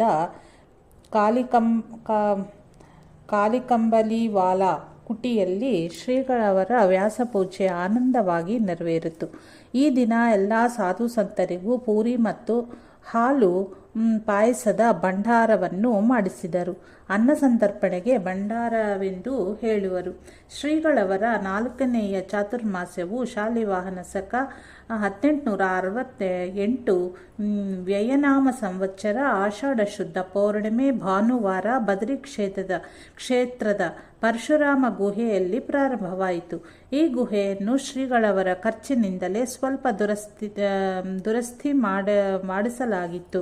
ಈ ಗುಹೆಯ ಬಾಗಿಲಿನಿಂದ 20-25 ಆಳು ತಗ್ಗಿನ ಕಡಿದಾದ ಕಣಿವೆಯಲ್ಲಿ ಗಂಗೆಯ ಪ್ರವಾಹವು ಹರಿಯುತ್ತಿತ್ತು. ಗುಹೆಗೆ ಸ್ವಲ್ಪ ದೂರದಲ್ಲಿ ಸ್ವಚ್ಛವಾದ ಒಂದು ನೀರಿನ ಧಾರೆ ಇತ್ತು. ಬೆಳಗ್ಗೆ ಶ್ರೀಗಳವರು ಆ ಒರತೆಯ ನೀರಿನಲ್ಲಿ ಸ್ನಾನವನ್ನು ಮಾಡಿ ಕಮಂಡಲವನ್ನು ತುಂಬಿಕೊಂಡು ಗುಹೆಗೆ ಬರುತ್ತಿದ್ದರು. ಆಹ್ನಿಕವೂ ಗುಹೆಯಲ್ಲಿ ಆಗುತ್ತಿತ್ತು. ಶ್ರೀ ಗುರು ನಾರಾಯಣನ ದರ್ಶನಕ್ಕೆ ಗಂಗೆಯನ್ನು ದಾಟಿ ಹೋಗಬೇಕಾಗಿತ್ತಷ್ಟೇ. ಚಾತುರ್ಮಾಸವಾಗಿದ್ದರಿಂದ ನದಿ ದಾಟಬಾರದೆಂದು ಶ್ರೀಗಳವರು ಗುಹೆಯ ಬಾಗಿಲಲ್ಲಿಯೇ ನಿಂತು ಎದುರಿಗೆ ಗೋಚಾರವಾಗುವ ದೇವಸ್ಥಾನದ ದರ್ಶನವನ್ನು ಮಾಡಿ ಅಲ್ಲಿಂದಲೇ ತ್ರಿಕಾಲ ಗುರು ಅಭಿವಂದನೆಯನ್ನು ಮಾಡುತ್ತಿದ್ದರು. ಇದೇ ದೃಷ್ಟಿಯಿಂದ ಸ್ನಾನಕ್ಕೆ ಬಿಸಿನೀರು ಕುಂಡಕ್ಕೂ ಹೋಗುತ್ತಿರಲಿಲ್ಲ. ಶ್ರೀಗಳವರು ಹಾಲು ಹಣ್ಣುಗಳನ್ನು ಮಾತ್ರ ಸೇವಿಸುತ್ತಿದ್ದರು. ಜೊತೆಗಿದ್ದವರಿಗೆ ಸಾಕಾಗಿ ಉಳಿಯುವಷ್ಟು ಧಾನ್ಯ ಕೊಂಡರಿಸುತ್ತಿದ್ದರು.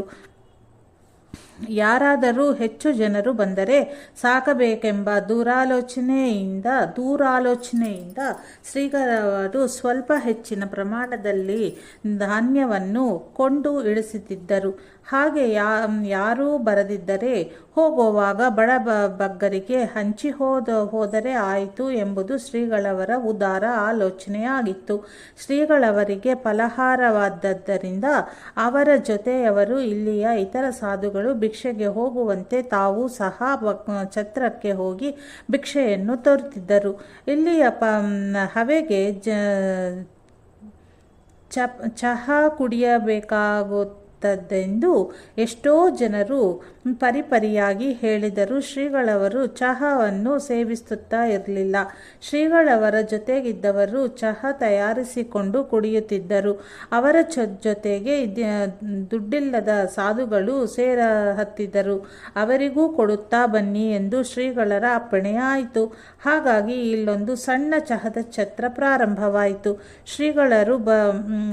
ಶ್ರೀಗಳವರು ಬರುವಾಗ 2-3 ಸಾವಿರ ರೂಪಾಯಿಗಳನ್ನು ತಂದದ್ದಲ್ಲದೆ ಅಲ್ಲಲ್ಲಿಂದ ಮನೆಯಾರ್ಡರ್ಗಳು ಸಹ ಬರುತ್ತಿದ್ದವು. ಮಂಗಳೂರಿನ ಶ್ರೀ ರಾಮನಾಯಕರು ತಾವಾಗಿಯೇ ಕೆಲವು ಹಣ ಕಳುಹಿಸಿದ್ದರು. ಮನೆಯಾರ್ಡರ್ಗಳು ಬರುವುದನ್ನು ಕಂಡು ಎಷ್ಟೋ ಬಡು ಸಾಧುಗಳು ಕಂಬಳಿಗಾಗಿ, ಬಟ್ಟೆಗಾಗಿ, ಹೋಗುವ ದಾರಿ ಖರ್ಚಿಗಾಗಿ, ಕಾರ್ತಿಕದವರೆಗೆ ಇರಲು ಬೇಕಾಗುವ ಖರ್ಚಿಗಾಗಿ ಹೀಗೆ ಅನೇಕ ವಿಧವಾಗಿ ಸಹಾಯ ಕೇಳಲು ಬರುತ್ತಿದ್ದರು. ಶ್ರೀಗಳವರು ಅವರು ಕೇಳಿದ್ದಕ್ಕೆಲ್ಲ ಇಲ್ಲವೆನ್ನುತ್ತಾ ಇರಲಿಲ್ಲ. ಶ್ರೀ ಸಜ್ಜನಗಡ್ಡದಲ್ಲಿಯ ರಾಮದಾಸಿ ಸಾಧಕರ ಆಧ್ಯಾತ್ಮಿಕ ಭೂಮಿಕೆ ಹಾಗೂ ಶ್ರೀ ಸಮರ್ಥ ಸೇವಾ ಮಂಡಲದ ಬೆಳವಣಿಗಾಗಿ ಶ್ರೀಗಳವರು ಬದರಿಯಿಂದ ಹಲವಾರು ಪತ್ರ ಸಂದೇಶಗಳನ್ನು ಬರೆದು ಕಳುಹಿಸಿದರು. ಅಲ್ಲದೆ ಪ್ರತಿಯೊಬ್ಬ ಸಾಧಕನಿಗೂ ಮಾರ್ಗದರ್ಶನವಾಗಲೆಂದು ಉಜ್ವಲ ಸಂದೇಶ ಎಂಬ ಒಂದು ಚಿಕ್ಕ ಹೊತ್ತಿಗೆ ರೂಪವಾದ ಸಂದೇಶವನ್ನು ಮರಾಠಿ ಭಾಷೆಯಲ್ಲಿ ಬರೆದು ಕಳುಹಿಸಿದರು. ಹರಿದ್ವಾರದಲ್ಲಿ ಬಂದು ಸೇರಿಕೊಂಡ ಆಲ್ಮನೆ ಸುಬ್ರಾಯನಿಗೆ ಜ್ವರ, ಬೇಧಿ ಇತ್ಯಾದಿಗಳು ಉಂಟಾಗಿ ದಿನದಿಂದ ದಿನಕ್ಕೆ ಹೆಚ್ಚುತ್ತಿರುವುದನ್ನು ಕಂಡು ಪರಿಚಿತ ಸಾಧುಗಳೆಲ್ಲರೂ ಈತನನ್ನು ಇಲ್ಲಿಯ ಆಸ್ಪತ್ರೆಗೆ ಸೇರಿಸಬೇಕೆಂದು ಹೇಳಲು ಶ್ರೀಗಳವರು ಸಮ್ಮತಿಸಿದರು. ಅದರಂತೆಯೇ ಆಸ್ಪತ್ರೆಗೆ ಸೇರಿಸಿ ಯೋಗ್ಯ ಚಿಕಿತ್ಸೆ ಮಾಡಲಾಯಿತು. ಅವನು ಶ್ರಾವಣ ಶುದ್ಧ ಪೌರ್ಣಮಿಯಿಂದ ಶ್ರೀ ಗುರು ಚರಣವನ್ನೆನೆದನು. ಶ್ರೀ ಕೃಷ್ಣಾಷ್ಟಮಿಗೆ ಎಲ್ಲ ಸಾಧುಗಳು ಸೇರಿ ಈ ಕುಟೀರದಲ್ಲಿಯೇ ಬೆಳಗಾಗುವವರೆಗೂ ಭಜನೆಯನ್ನು ಮಾಡಿದರು. ಎಲ್ಲರ ಆಗ್ರಹದ ವಿನಂತಿಯ ಮೇರೆಗೆ ಶ್ರೀಗಳವರು ಕೂಡ ಅಲ್ಲಿ ಉಪಸ್ಥಿತರಾದರು. ಅಲ್ಲಿ ಆವಾಗ ಕೊಯಿ ನಹಿ ಅಪನಾ ಜಗ್ ಸಬ್ ಸಪನಾ ಈ ಪ್ರಥಮ ಚರಣದಲ್ಲಿರುವ ಒಂದು ಹಿಂದಿ ಪದ್ಯವನ್ನು ರಚಿಸಿ ಅಲ್ಲಿಯ ಸಾಧಕರಿಗೆ ಕೊಟ್ಟರು. ಇಲ್ಲಿಯ ಛತ್ರಗಳೆಲ್ಲ ಕೃಷ್ಣಾಷ್ಟಮಿಯವರೆಗೆ ಮಾತ್ರ ತೆರೆದಿದ್ದವು. ಎಷ್ಟೋ ಸಾಧುಗಳು ಶ್ರೀಗಳವರೆಗೆ ಅಲ್ಲಿಗೆ ಬಂದು ನಮಗೆ ಇನ್ನೂ ಇಲ್ಲಿ ಇರಬೇಕೆಂತ ಮನಸ್ಸಿದೆ, ಆದರೆ ಛತ್ರಗಳು ಮುಚ್ಚುವುದರಿಂದಲೂ ಬಾಕಿ ಗೃಹಸ್ಥರೆಲ್ಲ ಹೋಗಿಬಿಡುವುದರಿಂದಲೂ ಭಿಕ್ಷೆಗೆ ಯಾವ ಅನುಕೂಲತೆಯೂ ನಮಗೆ ಇಲ್ಲ. ಏನು ಮಾಡಬೇಕು ಎಂದು ತುಂಬಾ ಚಿಂತೆಯಲ್ಲಿ ನಾವಿದ್ದೇವೆ ಎಂದರು. ಆಗ ಶ್ರೀಗಳವರು ನಮ್ಮ ಚಿಂತೆ ದೇವರಿಗಿದೆ, ಅವನು ಎಲ್ಲ ವ್ಯವಸ್ಥೆಯನ್ನೂ ಮಾಡುವನು, ಚಿಂತೆ ಮಾಡಬೇಡಿ. ಆ ಛತ್ರಗಳು ಮುಚ್ಚಿದರೆ ನಮಗಾಗಿ ಇಲ್ಲಿಯೇ ಒಂದು ಛತ್ರವನ್ನು ಅವನು ತೆರೆಯುವನು ಎಂದರು. ಕೂಡಿಟ್ಟ ಧಾನ್ಯದ ಜೊತೆಗೆ ಮತ್ತೆಷ್ಟು ಬೇಕೆಂದು ಆಲೋಚಿಸಿ ಅಂಗಡಿಗಳು ಇರುವಾಗಲೇ ಸಾಕಷ್ಟು ಧಾನ್ಯಗಳನ್ನು ತುಂಬಿಡಿರಿ. ಈ ಜೊತೆಗಿರುವ ಶಿಷ್ಯರು ನಿಮಗೆ ಕೇಳಿದಷ್ಟು ದುಡ್ಡು ಕೊಡುವರು ಎಂದು ಹೇಳಿ ಶ್ರೀಗಳವರು ಪ್ರಾತಃ ಸ್ನಾನಕ್ಕೆ ತೆರಳಿದರು. ಸಾಧುಗಳಿಗೆ ಇಲ್ಲಿ ಯಾವುದಕ್ಕೂ ಕೊರತೆ ಎಂಬ ಮಾತೇ ಇರಲಿಲ್ಲ. ಸಾಧುಗಳು ಸಹ ಎಲ್ಲರೂ ಒಳ್ಳೆಯವರೇ ಆಗಿದ್ದರು.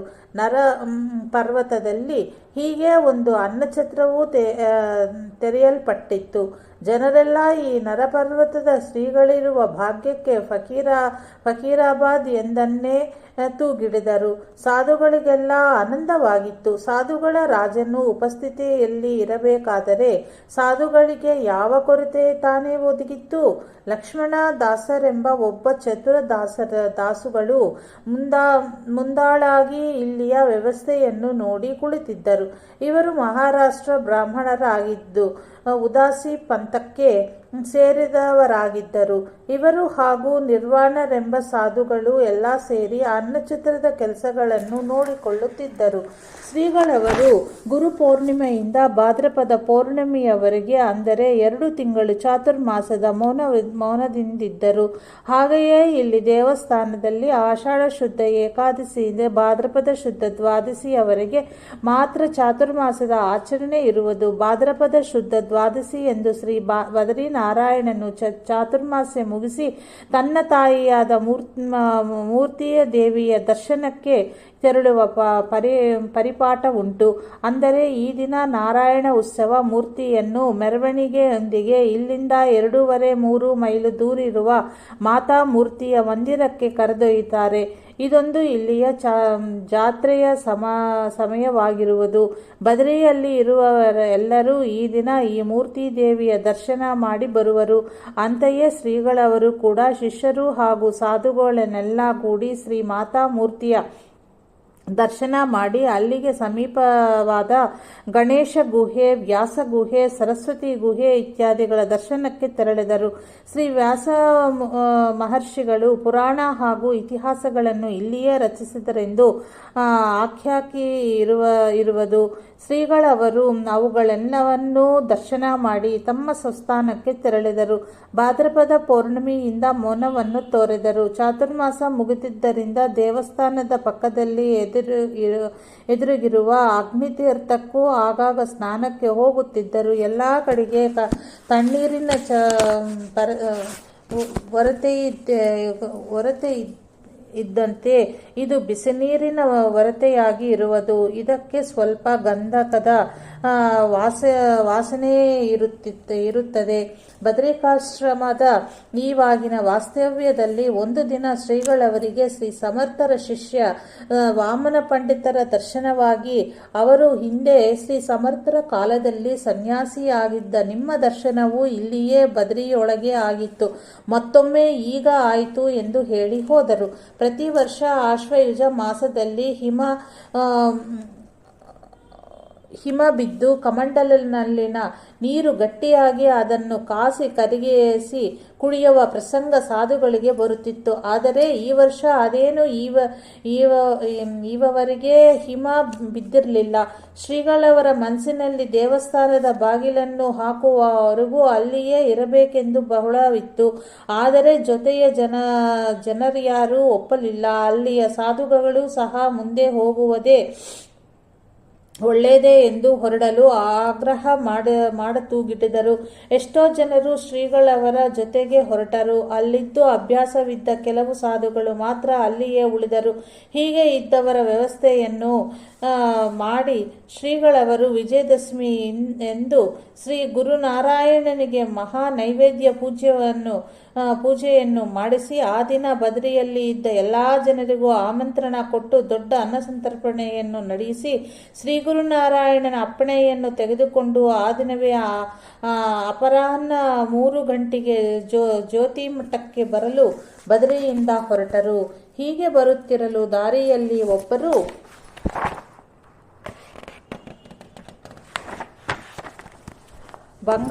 ಬಂಗ್ಲಾ ಕಡೆಯ ಮುದಿ ಪ್ರಾಯದ ಸನ್ಯಾಸಿಗಳು ಬದರಿಯಿಂದ ಒಬ್ಬರೇ ಹೋಗುತ್ತಿದ್ದರು. ಇವರಿಗೆ ಅರ್ಧಾಂಗವಾಯು ರೋಗ ಬೇರೆ ಆಗಿತ್ತು. ಅವರ ಸ್ಥಿತಿಯನ್ನು ಕಂಡು ಶ್ರೀಗಳವರಿಗೆ ಮರುಕ ಹುಟ್ಟಿತು. ಬೇಗನೆ ನಡೆಯಲು ಇವರಿಂದ ಆಗುತ್ತಿರಲಿಲ್ಲ. ಇವರು ಚೆನ್ನಾಗಿ ಕಲಿತವರಾಗಿದ್ದರು.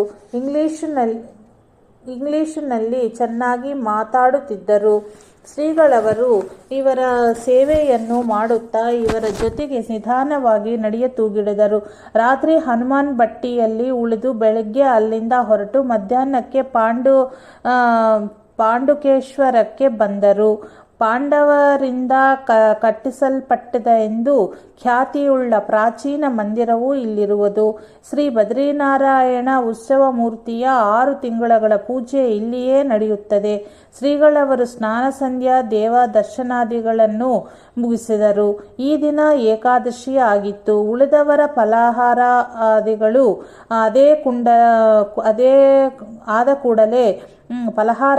ಆದ ಕೂಡಲೇ ಶ್ರೀಗಳವರು ಇಲ್ಲಿಂದ ಪ್ರಯಾಣ ಮುಂದುವರಿಸಿ ಸಾಯಂಕಾಲಕ್ಕೆ ಜ್ಯೋತಿ ಮಠಕ್ಕೆ ಬಂದು ತಲುಪಿದರು.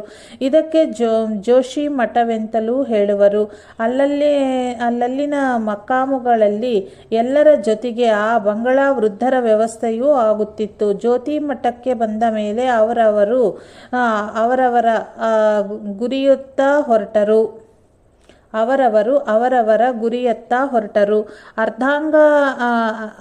ಅರ್ಧಾಂಗವಾಯು ರೋಗವಾಗಿದ್ದ ಸನ್ಯಾಸಿಯವರನ್ನು ಋಷಿಕೇಶದವರೆಗೂ ಕಂಡಿಯಲ್ಲಿ ಕುಳ್ಳಿರಿಸಿ ಒಯ್ಯಲು ಒಬ್ಬನ ನೇಮಕ ಮಾಡಿ ಇದರ ಎಲ್ಲ ಖರ್ಚನ್ನು ಶ್ರೀಗಳವರು ತಾವೇ ಕೊಟ್ಟರು. ಇನ್ನುಳಿದ 4 ಬದರಿ ಯಾತ್ರೆಗಳನ್ನು ಮಾಡಿ ಪಂಚಬದರಿ ಯಾತ್ರೆಯನ್ನು ಮುಗಿಸಬೇಕೆಂದು ಇರುವುದರಿಂದ ಶ್ರೀಗಳವರು ಅವರ ಜೊತೆಗೆ ಹೋಗಲಿಲ್ಲ.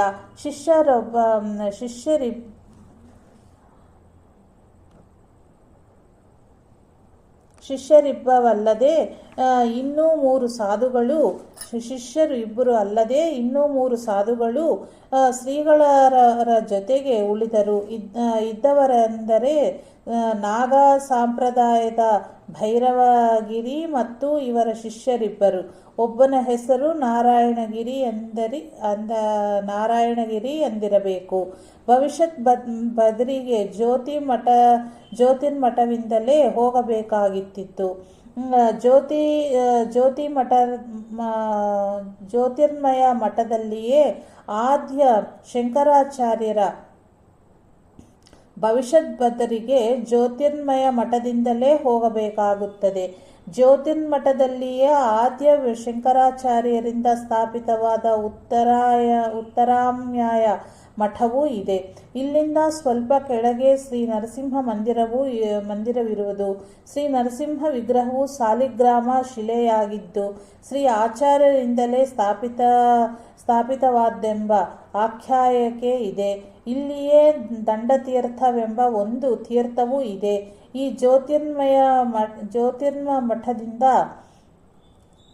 2-3 ಮೈಲಾಚಿಗೆ ತಗ್ಗಿನಲ್ಲಿ ವಿಷ್ಣುಪ್ರಯಾಗವೆಂಬ ಒಂದು ಸ್ಥಳವಿದೆ. ಈ ಭವಿಷ್ಯ ಬದರಿಯು ಜ್ಯೋತಿರ್ಮಠದಿಂದ ಸಾಧಾರಣ 15 ಮೈಲು ದೂರದಲ್ಲಿ ಇರುವುದು. ಜ್ಯೋತಿರ್ಮಠದಿಂದ ಹೊರಟ ಶ್ರೀಗಳವರು ಜೊತೆಯವರೊಂದಿಗೆ ಮಧ್ಯಾಹ್ನಕ್ಕೆ 8 ಮೈಲು ದೂರದಲ್ಲಿಯ ತಪೋವನವೆಂಬ ಊರಿಗೆ ಬಂದರು. ಇಲ್ಲಿಂದ ಸ್ವಲ್ಪ ದೂರದಲ್ಲಿ ಒಂದು ಬಿಸಿನೀರಿನ ಕುಂಡವೂ ಇರುವುದು. ತಪೋವನದಲ್ಲಿ ಸ್ನಾನ ಉಪಹಾರವನ್ನು ತೀರಿಸಿ ಆ ದಿನ ರಾತ್ರಿ ಅಲ್ಲಿಯೇ ಉಳಿದರು. ಒಬ್ಬ ವೃದ್ಧ ಸಾಧುಗಳು ಇಲ್ಲಿಯ ಒಂದು ದೇವಾಲಯದಲ್ಲಿ ಇದ್ದರು.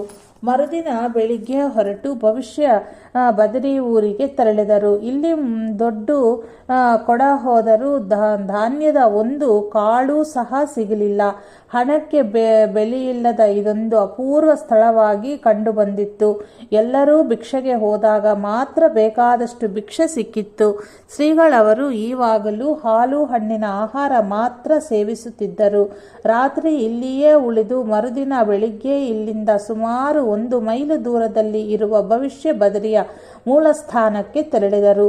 ಭೂಮಿಯ ಒಳಭಾಗದಿಂದ ಒಂದು ಶಿಲೆಯು ಮೇಲೆ ಬಂದು ಅದರಲ್ಲಿ ಮುಂದೆ ಆಕಾರಗೊಳ್ಳಿರುವ ಬದರಿ ನಾರಾಯಣನ ವಿಗ್ರಹದ ಕೆಲವು ರೂಪರೇಷೆಗಳು ಈ ಕಲ್ಲಿನ ಮೇಲೆ ಎದ್ದಿರುವಂತೆ ತೋರಿ ಬರುತ್ತದೆ. ಇಲ್ಲಿ ಮಧ್ಯಾಹ್ನ ಸ್ನಾನಾದಿಗಳನ್ನು ಮಾಡಿ ರುದ್ರ ಪುರುಷ ಸೂಕ್ತಾಭಿಷೇಕಯುಕ್ತ ಪೂಜಾದಿಗಳನ್ನು ಮಾಡಿ ಇಲ್ಲಿಯೇ ಭಿಕ್ಷೆ ತೀರಿಸಿ ಸಾಯಂಕಾಲಕ್ಕೆ ಭವಿಷ್ಯ ಬದರಿ ಊರಿಗೆ ಮುಂಚಿನ ದಿನ ತಂಗಿದ್ದಲ್ಲಿಗೆ ಬಂದರು. ಮರುದಿನ ಸಾಯಂಕಾಲ ಪುನಃ ಜ್ಯೋತಿರ್ಮಠಕ್ಕೆ ಬಂದು ಸೇರಿದರು. ಇಲ್ಲಿಂದ ಮುಂದೆ ವೃದ್ಧ ಬದರಿ, ಧ್ಯಾನ ಬದರಿ, ಆದಿ ಬದರಿ ಮುಂತಾದ 3 ಬದರಿಗಳ ಯಾತ್ರೆಯನ್ನು ಪೂರೈಸಿ 3ನೆಯ ದಿವಸ ನಂದಪ್ರಯಾಗಕ್ಕೆ ಬಂದು ಸೇರಿದರು.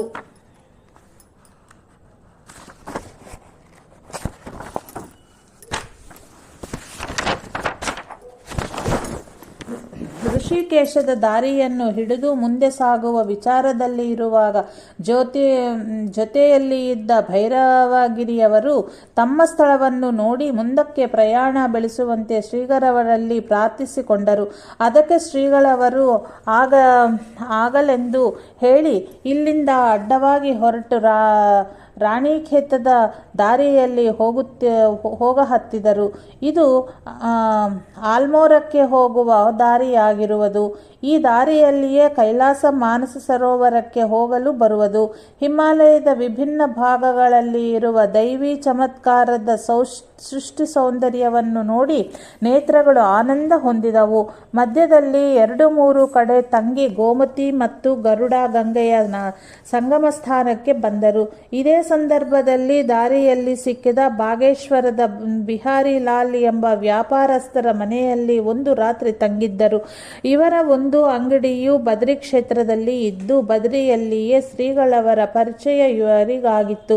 ಈ ಊರಿನ ಒಳಗೆ ಒಂದು ದೊಡ್ಡ ದೇವಸ್ಥಾನವೂ ಇತ್ತು. 12 ಜ್ಯೋತಿರ್ಲಿಂಗದ ಪೈಕಿ ಮಹಾಕಾಲ ಎಂಬುದು ಇದೆ ಎಂದು ಇಲ್ಲಿಯ ಜನರು ಹೇಳುವರು. ಸರ್ವಸಾಮಾನ್ಯವಾಗಿ ಮಹಾಕಾಳೇಶ್ವರ ಜ್ಯೋತಿರ್ಲಿಂಗವು ಉಜ್ಜಯಿನಿನಲ್ಲಿ ಇರುವುದು ಎಂದು ಪ್ರಸಿದ್ಧ. ಹಿಮಾಲಯದ ಅತಿ ಪುರಾತನ ದೇವಸ್ಥಾನದ ಕಟ್ಟಡಗಳ ಶಿಸ್ತು ಸುಭಗಗಳು ಇಲ್ಲಿ ಸಿಗುವವು. ಈ ಸ್ಥಳವನ್ನು ಸಂದರ್ಶಿ ಎಲ್ಲರಿಗೂ ಆನಂದವಾಯಿತು. ಇಲ್ಲಿ ದರ್ಶನ ವಂದನಾದಿಗಳನ್ನು ಮುಗಿಸಿ ಇಲ್ಲಿಗೆ ಸಮೀಪದಲ್ಲಿ ಇದ್ದ ಭೈರವಗಿರಿಯವರ ಸ್ಥಾನಕ್ಕೆ ಹೋಗಿ ತಲುಪಿದರು. ಇಲ್ಲಿ ಇವರೇ ಸ್ಥಾಪಿಸಿದ ಒಂದು ಶಿವಲಿಂಗ ಇತ್ತು ಮತ್ತು ಇವರ ಕಟ್ಟಿಸಿದ ಒಂದು ವಿಶಾಲ ಮಠವೂ ಇತ್ತು. ಈ ಶಿವಲಿಂಗಕ್ಕೆ ಛತ್ರಪತೀಶ್ವರ ಎಂಬುದಾಗಿ ಇವರೇ ಹೆಸರಿಟ್ಟಿದ್ದರು. ಇಲ್ಲಿ ಶ್ರೀಗಳವರ ಮುಕ್ಕಾಮು 8-10 ದಿನಗಳವರೆಗೆ ಇತ್ತು. ಇಲ್ಲಿ ಭೈರವಗಿರಿಯವರು ಒಳ್ಳೆಯ ಹೆಸರನ್ನು ಗಳಿಸಿದ್ದು ಬಹಳ ಜನರು ಇವರಿಗೆ ನಡೆದುಕೊಳ್ಳುತ್ತಿದ್ದರು. ಇವರು ಶ್ರೀಗಳವರನ್ನು 8-10 ದಿನಗಳವರೆಗೆ ಮುಂದೆ ಹೋಗುಗೂಡದೆ ಪ್ರೀತಿಯಿಂದ ತಮ್ಮಲ್ಲಿಯೇ ಉಳಿಸಿಕೊಂಡರು. ಇಲ್ಲಿರುವಾಗಲೇ ಶ್ರೀಗಳವರು ಇಲ್ಲಿಯ ಛತ್ರಪತೀಶ್ವರನ ಮೇಲೆ ಶಾರ್ದೂಲ ವಿಕ್ರೀಡಿತ ವೃತ್ತದಲ್ಲಿ 3 ಶ್ಲೋಕಗಳ ಛತ್ರಪತೀಶ್ವರ ಸ್ತೋತ್ರವನ್ನು ರಚಿಸಿಕೊಟ್ಟರು.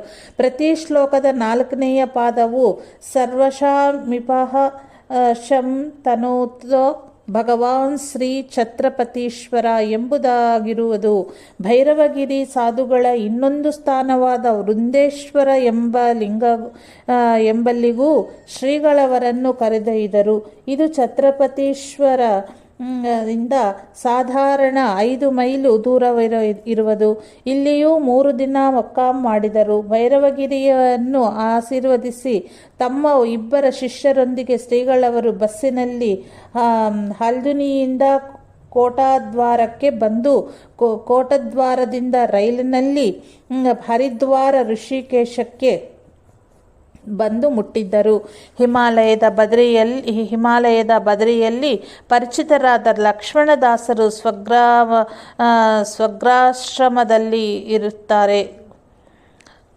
ಅವರೂ ಸಹ ಋಷಿಕೇಶಕ್ಕೆ ಬಂದರೆ ಸ್ವಗ್ರಾಶ್ರಮಕ್ಕೆ ಬನ್ನಿ, ಅಲ್ಲಿ ನಾನಿರುತ್ತೇನೆ ಎಂದು ಶ್ರೀಗಳವರಿಗೆ ತಿಳಿಸಿದ್ದರು. ಆದ್ದರಿಂದ ಅಲ್ಲಿಗೆ ಹೋಗೋಣವೆಂದು ಸಿದ್ಧತೆ ಆಯಿತು. ಬದರಿಯಿಂದ ಬರುವಾಗ ಜ್ಯೋತಿರ್ಮಠದಲ್ಲಿ ಶ್ರೀ ಶಿವಾನಂದಾಶ್ರಮದಲ್ಲಿ ಒಬ್ಬ ಕನ್ನಡಿಗ ಸಿಕ್ಕಿದನು.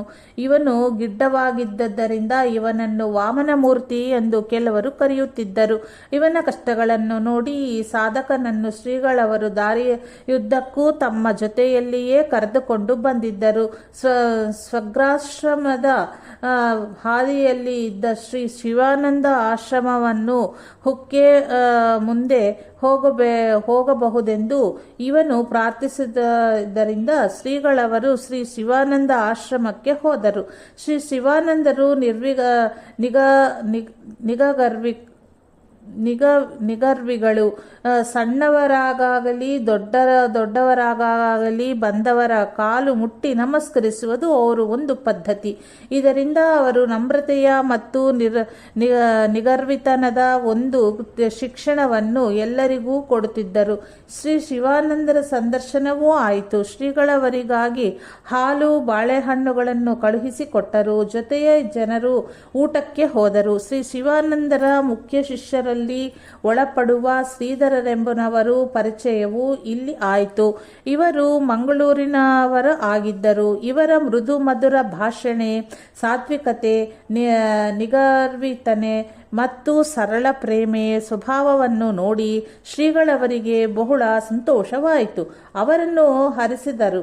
ಅವರೇ ನಂತರ ಶ್ರೀ ಶಿವಾನಂದಾಶ್ರಮದ ಮುಖ್ಯಸ್ಥರಾದ ಶ್ರೀ ಚಿದಾನಂದ ಸ್ವಾಮಿಗಳು.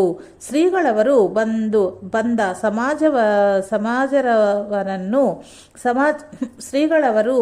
ಸಮಾಚಾರವನ್ನು ಕೇಳಿ ಶ್ರೀ ಲಕ್ಷ್ಮಣದಾಸರು ಬಂದು ಆದ್ದರಿಂದ ಶ್ರೀಗಳವರನ್ನು ಸ್ವಗ್ರಾಶ್ರಮದ ತಮ್ಮ ನಿರ್ವಾಣ ಕುಟಿಗೆ ಕರೆದೊಯ್ದರು. ಸ್ವರ್ಗಾಶ್ರಮದಲ್ಲಿ ಶ್ರೀಗಳವರು ಹೆಚ್ಚು ಕಡಿಮೆ 3-3.5 ತಿಂಗಳು ಮಟ್ಟಿಗೆ ಇದ್ದರು. ಬದರಿಯಿಂದ ಬರುವಾಗ ಕಲ್ಲೇಶ್ವರ ಮತ್ತು ವೃಂದೇಶ್ವರಗಳಲ್ಲಿ ಅಲ್ಲಲ್ಲಿಯ ದೇವರುಗಳ ಬಗ್ಗೆ ಅಲ್ಲಿ ಹೋದಾಗ ಅದು ಸ್ಫೂರ್ತಿಯನ್ನು ಸ್ಮರಿಸಿ ಈ ಶಾಂತ ವಾತಾವರಣದಲ್ಲಿ ವಸಂತ ತಿಲಕ ವೃತ್ತದಲ್ಲಿ 3 ಶ್ಲೋಕಗಳನ್ನು ಕಳ್ಳೇಶ್ವರ ಮತ್ತು ವೃಂದೇಶ್ವರ ಸ್ತೋತ್ರಗಳನ್ನು ರಚಿಸಿದರು. ಇಲ್ಲಿಯೂ ಕಂಬಳಿ ವಸ್ತ್ರಗಳನ್ನು ಬಡಸಾದಗಳಿಗೆ ಹಂಚಿದರು. ದತ್ತ ಜಯಂತಿ ಉತ್ಸವವೂ ಇಲ್ಲಿ ಚೆನ್ನಾಗಿಯೇ ನಡೆಯಿತು. ಪುಷ್ಯ ಮಾಸದಲ್ಲಿ ಕಾಶಿಯಿಂದ ಸಾವಿತ್ರಕ್ಕ ಮತ್ತು ಸಹಜಾನಂದ ಅವಧೂತರು ಹಾಗೂ ಇನ್ನೂ ಒಬ್ಬಿಬ್ಬರು ಜೊತೆ ಸೇರಿ ಋಷಿಕೇಶಕ್ಕೆ ಶ್ರೀಗಳವರ ದರ್ಶನಕ್ಕಾಗಿ ಬಂದು 3-4 ದಿನಗಳು ಇದ್ದು ಮತ್ತೆ ಕಾಶಿಗೆ ಹೋದರು. ಈ ಸಮಯದಲ್ಲಿ ಬರಿಗೆ ನಾಗೇಂದ್ರ ಭಟ್ಟರಿಗೆ ಅವರ ತಂದೆಯವರ ಆರೋಗ್ಯ ವಿಷಮವಾಗಿದೆ ಎಂದು ಪತ್ರ ಬಂದಿದ್ದರಿಂದ ಅವಧೂತರು ಮತ್ತು ಸಾವಿತ್ರಕ್ಕ ಜೊತೆಗೆ ಕಾಶಿಗೆ ಹೋಗಿ ಮನೆಗೆ ಹೋಗುವಂತೆ ಬರಿಗರೆಯವರನ್ನು ಕಳುಹಿಸಿಕೊಟ್ಟರು. ಅವರು ಕಾಶಿಯವರಿಗೆ ಹೋಗುವಷ್ಟರಲ್ಲಿ ಇವರ ದುಡ್ಡು ಸಾಮಾನುಗಳೆಲ್ಲ ರೈಲಲ್ಲಿ ಕಳುವಾದ್ದರಿಂದ ಕಾಶಿಯಿಂದ ಪುನಃ ಋಷಿಕೇಶಕ್ಕೆ ಶ್ರೀಗಳವರ ಸನ್ನಿಧಿಗೆ ಬಂದರು. ಇಷ್ಟರಲ್ಲೇ ಅವರ ತಂದೆಯವರು ತೀರಿಕೊಂಡರೆಂಬ ಸಮಾಚಾರದ ತಂತೆಯೂ ಬಂದಿತ್ತು. ಕೊನೆಗೆ ಅವರು ಊರಿಗೆ ಹೋಗಲಿಲ್ಲ. ಹಾಗೆಯೇ ಮಾಘ ಮಾಸ ಬರಲು ಶ್ರೀಗಳವರು ಶ್ರೀ ದಾಸನವಮಿಯ ಉತ್ಸವವನ್ನು ಇಲ್ಲಿಯೇ ಸಾಂಗವಾಗಿ ನೆರವೇರಿಸಿದರು. ತಮ್ಮ ಪ್ರವಚನಗಳಲ್ಲಿ ಶ್ರೀಗಳವರು ಶ್ರೀ ಸಮರ್ಥ ಸಂಪ್ರದಾಯದ ಪರಿಚಯನ್ನು ಶ್ರೋತೃವೃಂದಕ್ಕೆ ಮಾಡಿಕೊಡುತ್ತಿದ್ದರು. ಶ್ರೀ ದಾಸನವಮಿಯ ದಿನ ಶ್ರೀ ಶಿವಾನಂದರು ಬಂದಿದ್ದರು. ಇವರ ಪ್ರವಚನವು ಇಲ್ಲಿ ಆಯಿತು. ಅಲ್ಲದೆ ಇವರ ಭಜನಾ ಮಂಡಳಿಯವರಿಂದ ಸುಂದರವಾಗಿ ಭಜನೆಯೂ ಆಯಿತು. ಜೊತೆಗೆ ಮಂಗಳೂರಿನ ಶ್ರೀಧರರು ಅಂದರೆ ಚಿದಾನಂದರು ಇದ್ದರು. ಶ್ರೀಗಳವರ ಈ ಹಿಮಾಲಯ ಯಾತ್ರೆಯಿಂದ ಮುಖ್ಯವಾಗಿ 2 ಲಾಭಗಳಾದವು. ಒಂದನೆಯದು ಎಂದರೆ ಕೃಷ್ಣಾಷ್ಟಮಿಯ ಅನಂತರ ಬದರಿಯಲ್ಲಿ ಅನ್ನ ಛತ್ರವನ್ನು ಇಟ್ಟ ಸಂಗತಿಯನ್ನು ತಿಳಿದು ಕಾಳಿಕಂಬಳಿವಾಲ ಮತ್ತು ಪಂಜಾಬಿ ಛತ್ರದವರು ಕಾರ್ತೀಕದವರೆಗೂ ತಮ್ಮ ಅನ್ನಛತ್ರವನ್ನು ಮುಂದುವರಿಸಲಾರಂಭಿಸಿದರು. ಇದರಿಂದ ಬದರಿ ಕ್ಷೇತ್ರದಲ್ಲಿ ಕಾರ್ತಿಕದವರೆಗೂ ವಾಸ ಮಾಡುವ ಸಾಧುಗಳಿಗೆ ಅನುಕೂಲವೂ ಆಯಿತು. ಎರಡನೆಯದೆಂದರೆ ಶ್ರೀ ಸಮರ್ಥ ಸಂಪ್ರದಾಯದ ಪರಿಚಯವಾಗಿ ಇದು ಕೂಡ ಒಂದು ಗಣ್ಯ ಸಂಪ್ರದಾಯವೆಂದು ಛತ್ರದವರಿಗೂ ಮತ್ತು ಸಾಮಾನ್ಯರಿಗೆ ಅರಿವಾಗಿ ಈ ಮೊದಲು ಶ್ರೀ ಸಮರ್ಥ ಸಂಪ್ರದಾಯದವರಿಗೆ ಛತ್ರದಲ್ಲಿ ಸಿಗದಿದ್ದ ಭಿಕ್ಷೆ ಈಗ ದೊರೆಯತೂಗಿಡಿತ್ತು. ಶ್ರೀಧರ ಸ್ವಾಮಿಗಳ ಶಿಷ್ಯರೆಂದು ಹೇಳಿದರೂ ಭಿಕ್ಷೆ ಸಿಗುತ್ತಿತ್ತು. ಬರಿಗೆ ನಾಗೇಂದ್ರ ಭಟ್ಟರು ಋಷಿಕೇಶದ ರಾಮಾಶ್ರಮದಲ್ಲಿ ಹೋದರು. ಛತ್ರದಲ್ಲಿ ಅವರಿಗೆ ಮೊದಲು ಭಿಕ್ಷೆ ಸಿಗಲಿಲ್ಲ. ನಂತರ ಶ್ರೀಧರ ಸ್ವಾಮಿಗಳವರ ಶಿಷ್ಯರೆಂದ ಗೊತ್ತಾದ ಮೇಲೆ ಸಿಗತೂಗಿಡಿತು. ಶ್ರೀಗಳವರು ತಾವು ಇಲ್ಲಿಂದ ಗಿರಿನಾರಕ್ಕೆ ಹೋಗಬೇಕೆಂದು ಹೇಳುವಾಗ ನಾಗೇಂದ್ರ ಭಟ್ಟರು ನಾನು ತಿರುಗಲಾರೆ, ಇಲ್ಲಿಯೇ ಇರುತ್ತೇನೆ, ತಮ್ಮ ಅಪ್ಪಣೆಯಾಗಬೇಕೆಂದು ಕೇಳಿಕೊಂಡರು. ಆಗಲಿ ಎಂದು ಶ್ರೀಗಳವರು ಲಕ್ಷ್ಮಣದಾಸರನ್ನು ಕಳುಹಿಸಿ ಶ್ರೀರಾಮಾಶ್ರಮದಲ್ಲಿ ಇವರಿಗೆ ಒಂದು ಕೋಣೆಯನ್ನು ಕೊಡಿಸಿ ಛತ್ರದವರಿಗೂ ಹೇಳಿ ಮೇಲಿನ ಖರ್ಚಿಗೂ ಹಣ ಕೊಟ್ಟರು. ಶ್ರೀಗಳವರು ವಾಸ ಮಾಡಿದ ಲಕ್ಷ್ಮಣದಾಸರ ಕುಟೀರದ ನಿರ್ವಾಹಕರಿಗೆ ಪ್ರಸಾದ ರೂಪವಾಗಿ ಹಣ ಕೊಟ್ಟು ಶ್ರೀಗಳವರು ಲಕ್ಷ್ಮಣದಾಸರಿಗೂ ಕಂಬಳಿ ಇತ್ಯಾದಿಗಳನ್ನು ಕೊಟ್ಟು ಆಶೀರ್ವದಿಸಿ ಬದ್ರಿಯಲ್ಲಿ ಅದೇ ಆದ ಅಪ್ಪಣೆ ಪ್ರಕಾರ ಫಾಲ್ಗುಣ ಮಾಸದಲ್ಲಿ ಶ್ರೀ ಗಿರಿನಾರಕ್ಕೆ ಹೊರಟರು. ನಮಃಶಾಂತಾಯ ದಿವ್ಯಾಯ ಸತ್ಯಧರ್ಮ ಸ್ವರೂಪಿಣೆ ಸ್ವಾನಂದಾಮೃತ ತೃಪ್ತಾಯ ಶ್ರೀಧರಾಯ ನಮೋ ನಮಃ. ಸದ್ಗುರು ಭಗವಾನ್ ಶ್ರೀ ಶ್ರೀಧರಾರ್ಪಣಮಸ್ತು.